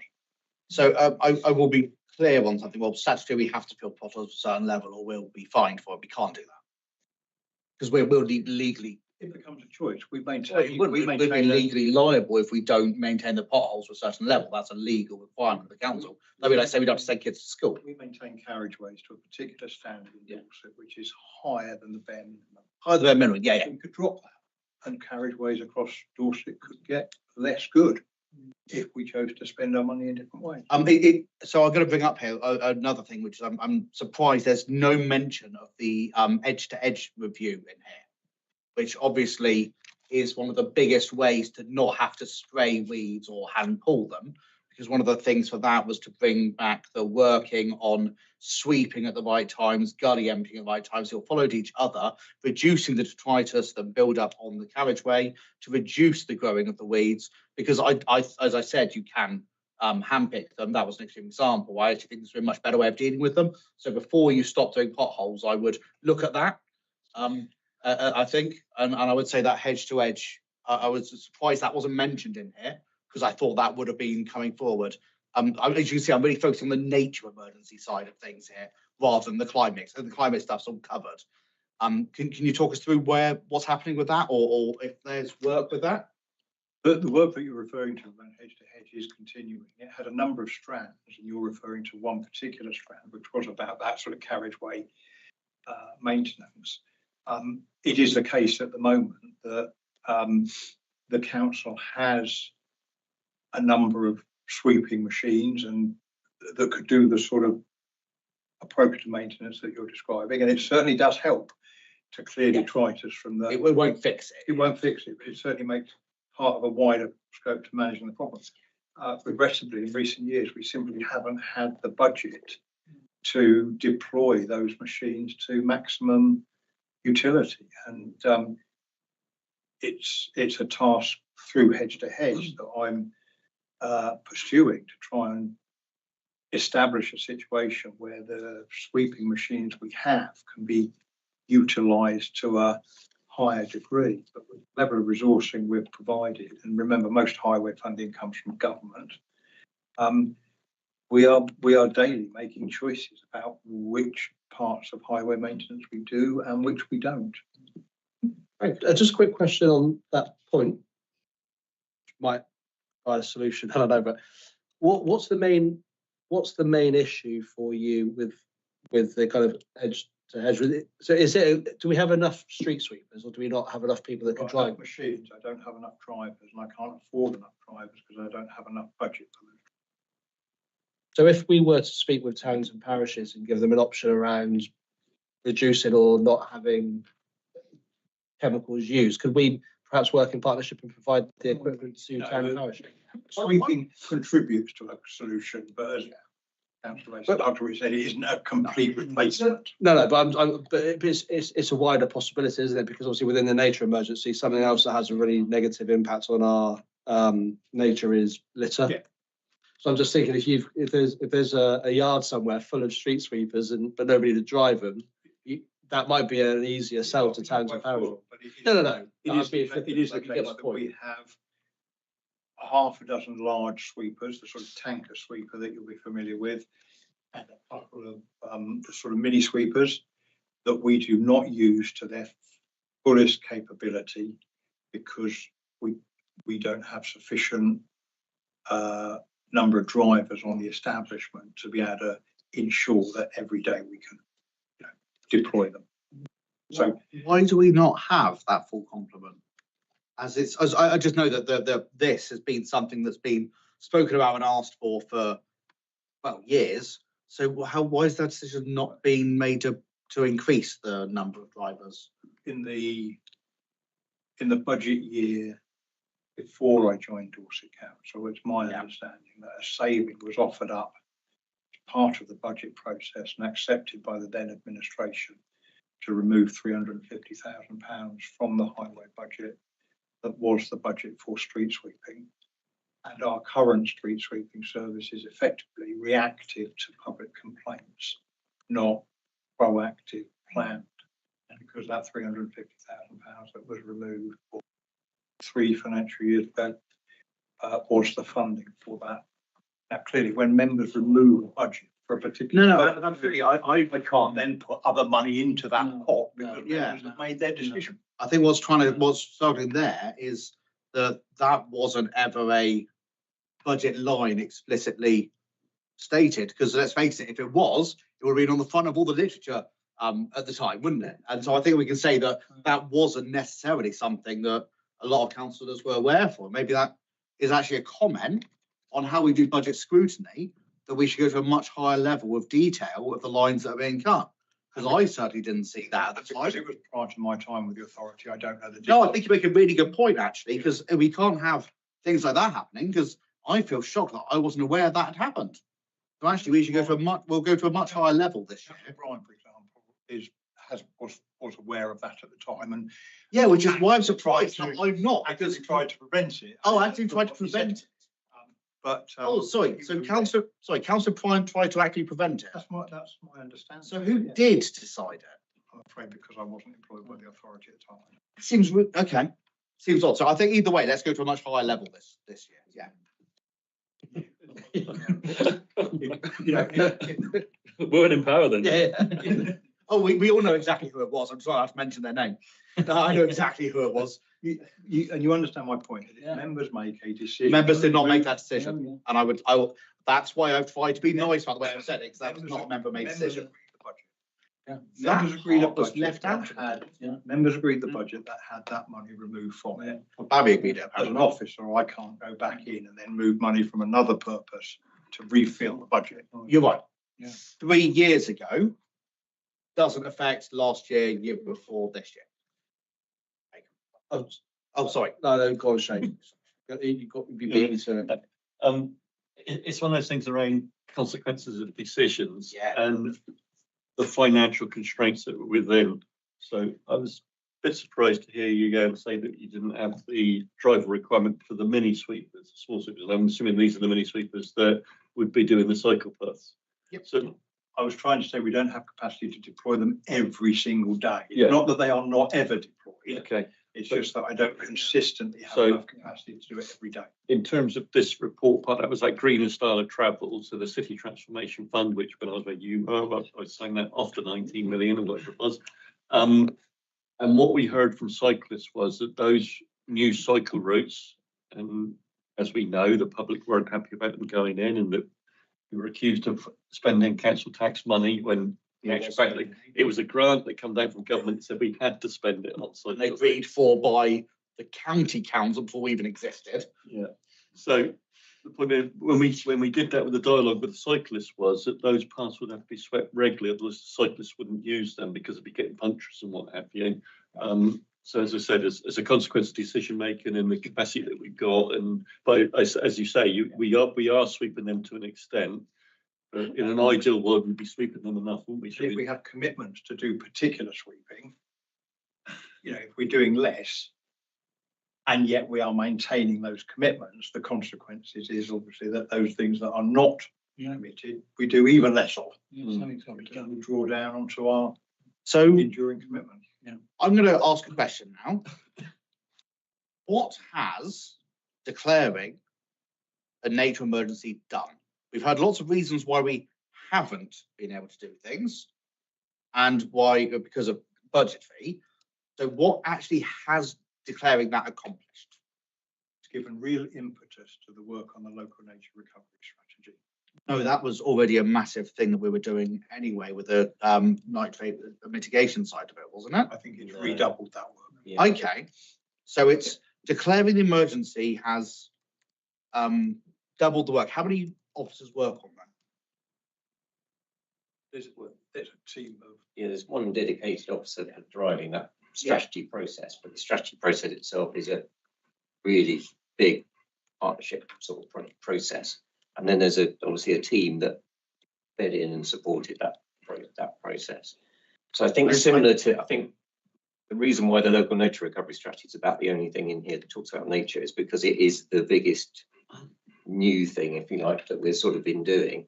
And a bit like when we declared the climate emergency, the first thing we went off and did was decide on what the strategic approach needed to be in order to address that emergency. So effectively, the local nature recovery strategy is doing that for nature. Oh, brilliant. So is that going to create like an action plan of goals, metrics, targets that we're going to do? Exactly, yeah. Brilliant. Okay, that's really good news. That's a good outcome that's come from it.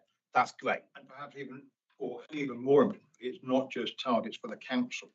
The wider community engagement in local nature recovery strategy, including landowners, farmers and the like, has been, in my view, enormous.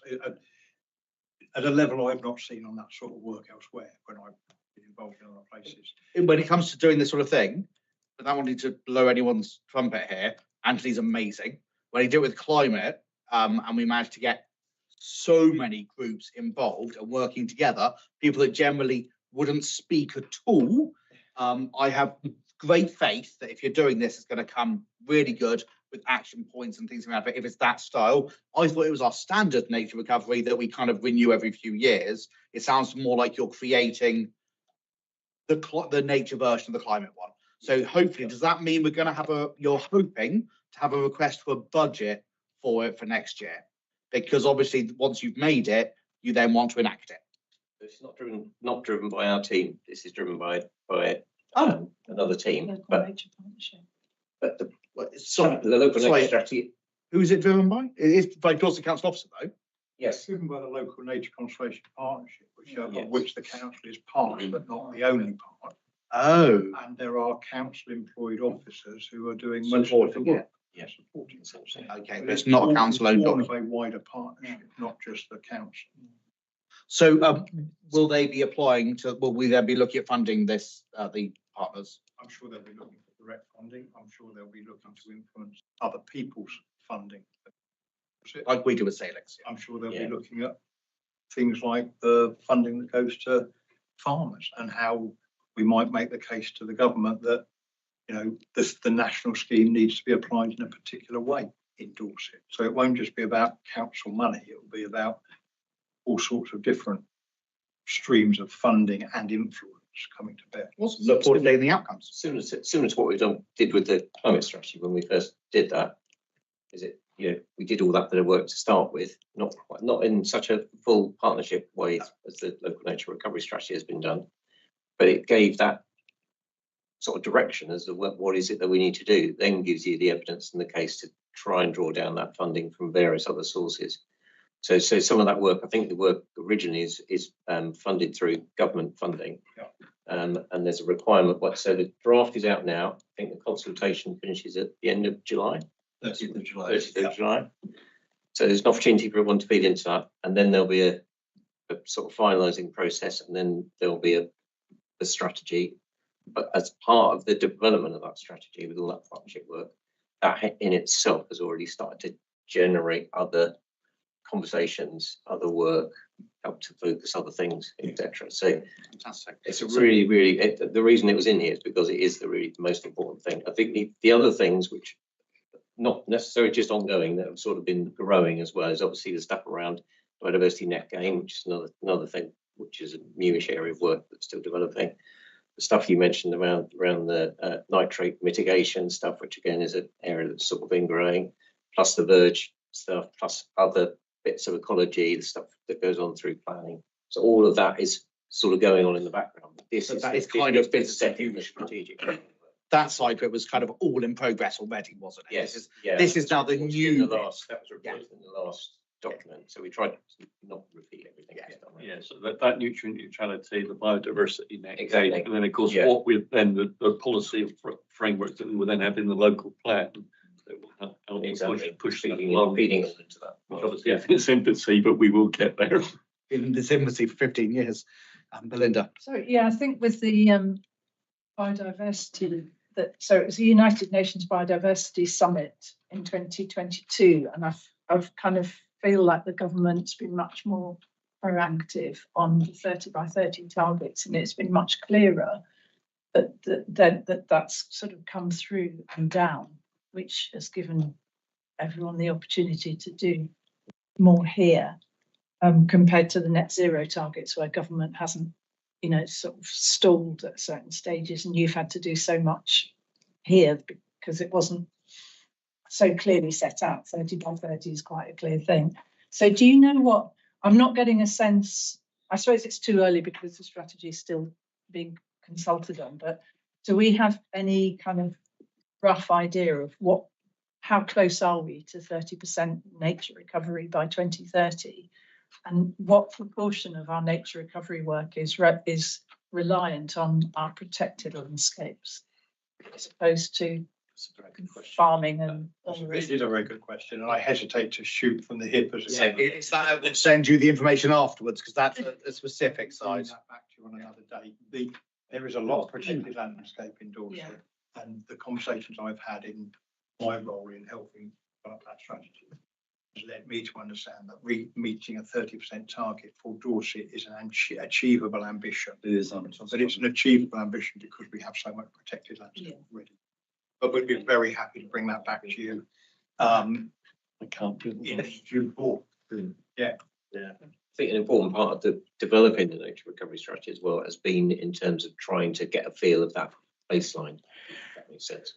So trying to understand what quantity of the sort of habitat is out there, and there's been a lot of related to it. There's lots of mapping, there's lots of sort of trying to work out what we've already got, what do we need to do to improve it and build on, etc. So yeah, and I think there is an expectation that it will be measurable and so on. I hadn't realised till, because I keep banging on about, I still don't feel as if both with climate and adaptation and with nature recovery that it's quite joined up with all the grassroots groups yet. But it wasn't till I went to the pop-up thing that Amy did at the Bridport Library, and then we had a meeting subsequently that she was advising all of the grassroots groups to join, literally to sort of go online and say, I'm doing this in my, in my fields or whatever. And then that's part of the baseline mapping. And that's a good mechanism to draw people in, because I do still feel that if I look at the Devon Climate Emergency website, they started from the outset with grassroots groups being part of that, as well as in the involvement of the groups. You need to talk more directly to cabinet, because that's a political decision, rather than anything we can do, because who you work with and the groups you choose to involve. Things like all the citizen science river groups and everything. But that's entirely political. That should be to cabinet, because that's purely political, not a policy thing. Yeah, of who you work with, which is a nightmare at points. Water. Yes. See much on it? No. Good, moving on. As water quality was a big thing that was pushed forward and requested, sewage, flooding, and a big thing towards the nature. That's not also council's responsibility, though. No, but it was an election pledged by the controlling group that they would champion it, and a lot of this is working with partners and other organisation and groups. We are, but it's just not mentioned in here at all. I think a lot of that will be picked up through the resilience work. A lot of the impacts around flooding, excess water, drought, reservoirs, etc., will be picked up through the resilience work, which I mentioned is sort of starting. The stuff around water quality and the conversation around water quality at the moment, I'm not 100% sure where we are on quality. So for example, the incidents that led to Weymouth losing the blue flag status. Okay. Dorset Council were involved with the Environment Agency, Wessex Water, Litter Free Dorset are involved as well, and our flood risk people. At one point, I thought you were going to get overview to create a policy on water quality. because you came to us initially, and then it was like, we don't do policy creation, we do scrutiny of it. And I thought overview, we're going to create a policy. Is that not coming as part of the negative stuff? Write a policy because it's not policy, nothing we can actually control. Oh, sorry. Yeah. As you know, Chairman, I got some secrecy. I wanted to do two things. One was about grid capacity endorsement, which we did. At the same time, I wanted to do one on water quality. The officers originally come to me and said, it's not our responsibility, it's the Environment Agency, to which my argument for that was, well, we have a duty of care responsibility to residents of Dorset, which the officers then agreed with. But with COVID, transformation, all the rest of it, we never got round to actually doing it, which was highly frustrating, I have to admit, on my part, because when I actually brought it to the table, it was way before you were walking into your house at night and turning on 6 o'clock news. It was all over the news about water quality. It was way before that I wanted to do it. As I said, and I asked to do it at the same time as we were going to do the grid capacity. We did the grid capacity, which I think as far as I'm aware, it's been recognised being a national piece of work now by the team, Carl Warren and the officers did a fantastic job on it, Anthony. But we didn't do the water quality one. I think it's something we should still return to. We do have that duty of care to our residential population to have an understanding around the water quality in Dorset. Just the same as we didn't have an understanding around grid capacity, and that piece of work highlighted a range of issues that we didn't know about. We weren't even having strategic meetings with the energy providers at the time. The officers weren't. We weren't even in the room at the time. I think also going to change now. It's all really good, but I think the leadership is telling us we're told we're not allowed to. So that's the end of it. We changed suggesting scrutiny. No, but you've been told we're not allowed to do anything about policies on it. We can. Shane's work was in scrutiny. Yeah, but Shane was working with a different set of officers and different rules, obviously. This because you're the leader now, and you asked for it, and they've said no. Well, You said no, Mark. I asked you, and you said no. No. It's not scrutiny. Does not develop policy. It's not something we do. We scrutinise policy, and so you said that you asked overview. You said no. It wasn't about policy, Chairman. When I wanted to do it, it was about this council authority having an understanding of what the water quality was within Dorset and whether that was a risk to our residential population. And I still think it's a piece of work we could do. Yeah. Mr. Paulson, finish with do it. Craig, but then Belinda. Councillor, I think I asked you the last question I asked you about this. You said that this would be the last time I'd ask you. Joking aside, I understand this is a really difficult thing because there is massive overlap, and the Environment Agency and various other agencies will have a responsibility.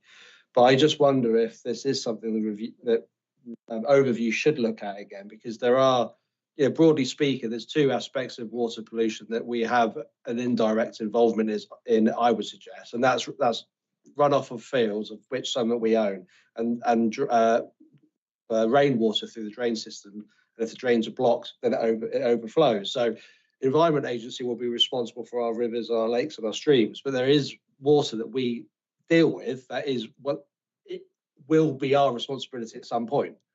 So at the moment, I'm going to say this, and it's going to sound confrontational. I don't mean it to be. But at the moment, it seems to be the kind of position, not necessarily this council, but the general position is, well, water's not, at the end of the day, water's not our problem. That's down to the Environment Agency, because it literally goes downstream somewhere else, and it's out of our hair, out of our hands. But there are things we can do within our responsibility that would make an improvement. We have no control over. So you I don't know if you attended. I hope you did the webinar we ran about 2 months ago with Wessex Water, which was very informative, and he made a very good case that national housing standards need to change. Maybe through the local plan we can influence that, but stuff that comes off roofs and people's driveways are not Dorset Council's problem. They're Wessex Water's problem. They go into the drains, and the drainage system is old. So we run off on our own county farms. Yes, I guess we could, but we've got 42 of them. But I thing. I understand that. I mean, from a ward that's Victorian in its nature, I know that you can build 100 new houses up the road, and they'll have all separate runoffs and everything else. It all goes in the same Victorian pipes, but there are still aspects, and Wessex are doing a lot. They mass recruitment drive to get people in to work with local farms to make farms more efficient in terms of capturing their water. But there's ultimately, have we looked at what we might still have control in? Because if we're not unblocking drains and we're pushing polluted water, that's, the rain falls onto our roads, our drains or our gullies are blocked, as one example. It then washes down the roads, picks up all that oil and petrol and everything else, and then goes into the river. That's our roads. That's not the farmers' roads. It's not Environment Agency's roads. That overview or that policy piece ultimately hasn't happened for us to sit down as a council and say, we're not responsible for this, this, and this, but we might be responsible for that and that. So I'm going to jump in. It's 20 past 10, and I'm going to say that I think what we can take from this is a recommendation on this is we would like to see, as part of the nature emergency declaration, that it's looked at to see what we can do to influence the water quality and the discharges we are responsible for. Would that cover it? And that would then be giving a recommendation which might give the leader enough, I guess, weight, because apparently head of the chair of scrutiny can overrule the officers on what he's allowed to look at, which I don't understand that at all. I don't understand why the officers said no to you, but they might say yes to me. That doesn't make sense in my head. You outbank me. I think Linda might throw it first. Yeah, no, it's just. Is this related directly to that? Yes, it is, because I've been talking to your group's portfolio holder for climate and ecological emergency, because Sherry's been also agreeing with me that we think there is a piece of work that Dorset could do along the lines that you were hoping to do, but looking at what we can do in terms of planning. So we passed that policy in July 2023, talking about managing water more effectively, and there are things that we passed unanimously that I don't think have been put into practice. There's an issue that most rural areas, in particular, well, almost everywhere in Dorset, is experiencing surface water flooding. Yeah. A lot of that is because we don't always know which drains we own. It's certainly the case in Lyme Regis, because I went down there the other day with them, and it's not on any map. We've been asking about it for 2 years, so we're getting there. But there are things like, do we know that the drains we own, and are we making sure they're unblocked? What else can we do in planning, as well as understanding what the local I think a lot of this is questions to the planning officer or questions to full council or separately. No, because because it goes across different departments. Which is fine. So ask it at full council. But surely it's an overall look at in a working group. But that's not something we can make. That's not an us thing. Okay. We're here scrutinising the report here. Yeah. I'm much in line with you, and I think recommendation I would like to see from this committee is that SLT have a conversation with cabinet guidance on where they think that work needs to be done, because I think a part of it is going to need to be done in overview, like you've always said, and I think a part of it could well come to scrutiny. It'll go to a working group. We can't scrutinise something that doesn't exist. No. I know you created a working group because the previous administration absolutely wanted to support you with that, and you did a really good piece of work that was amazing. But the actual process I should have gone through is for a working group to create it. We are scrutiny. We scrutinise things. We do not do policy creation. And this is leading a policy creation, and it's baseline data assembly. That's officer led, not councillor led. And so I'll push back on that all day long. Can I come back? Yeah. It was a bit like the grid capacity one. It was to get an understanding within Dorset of where we were with the water quality. Yeah. And once we had that understanding, then we could pass that over to overview to do policy. And that understanding should be developed by officers or by a working group. Yeah. That is not an elected member function to do. You chose to do it, you wanted to do it, you did it very well. However, that is not a function of scrutiny. So what I said originally, my recommendation, which almost was in line with yours, was that the recommendation from this committee was for cabinet, an SLT, for SLT to advise cabinet on the course of action through this. If cabinet want the advice of SLT, I don't think they need our recommendation for them to ask SLT. And the leader has said he did, and they said they're not allowed to. But I misunderstood that. It's an actual question. What I said is we don't really control water quality. Yeah. We don't. No, I'm not arguing that at all. No, you said that you asked You can't have a policy on controlling water quality when we don't control water quality. Okay. And actually, We'll see how we can. and if you want to leave it there, that's fine. I think our recommendation is that you look again at making sure that water quality discharge is included in the emerging action plan that's going to be created. I think that's what we're asking for. If you don't want to, that's fine. But water quality is more than just water discharge. Yeah, it is. Yeah, loads more. Yeah. Absolutely. I completely agree.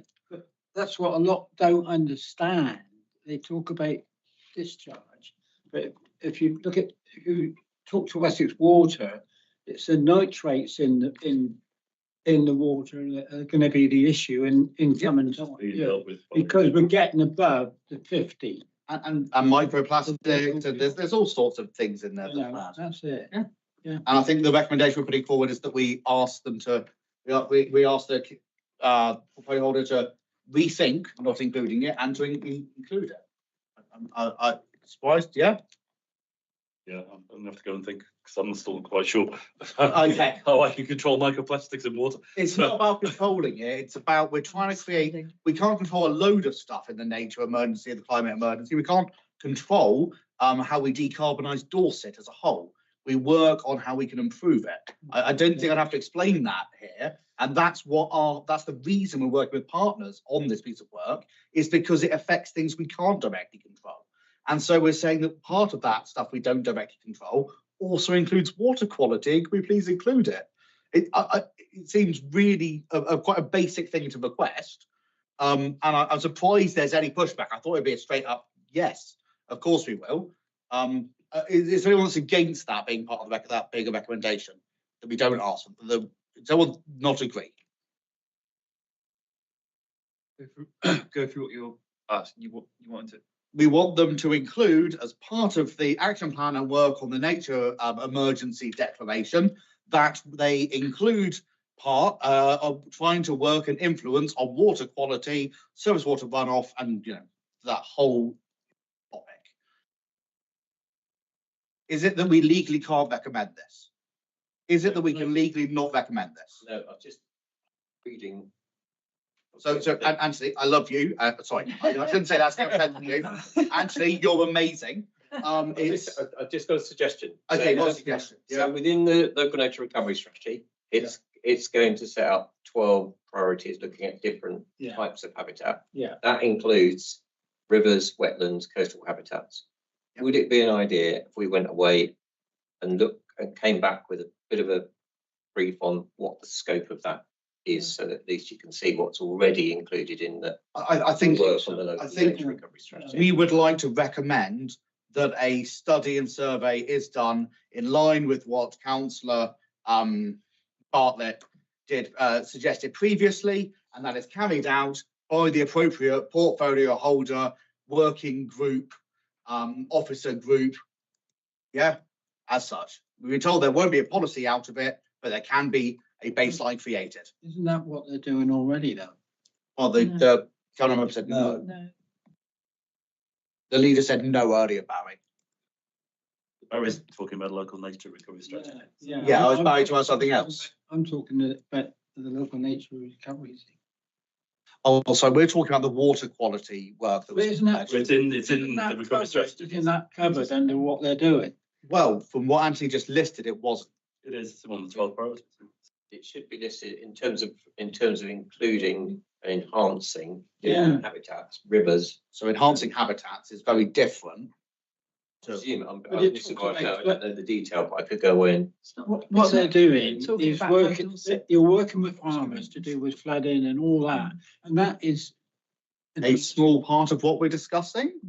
Yes, it is. Yeah, a small part. Yeah, well, that's what he's doing. So surely that what Anthony's doing is working to improve water quality. I think the difference for me. Can I ask a question, an overview about policy? For me, I think the difference is that within the wider nature strategy, there's a lot of talk of working with partners and individual responsibilities. But I, for me, feel that what that possibly also does, with the greatest respect to the policy, is negates responsibility from us as Dorset Council or what we can or can't do. So I think both things should happen together. It's not an either or, is it? No. And it might be that the recommendation, the conclusion is there's definitely absolutely nothing we can do. But then probably I would suggest there wouldn't be. And I think what the difference there is, as can I just call you Shane? Sorry, I'm trying to be respectful, but I'm also very tired. The thing that Shane is saying is that when they did that for the grid capacity, which we have no control over, it was about highlighting where the problems are, where the positives are, so then everyone can work together on the same map going forward. And that is what the leader once requested that we did. And I said, no, we're not creation, we are scrutiny. Go take it to overview, they can do it. Overview said no or weren't allowed to do it.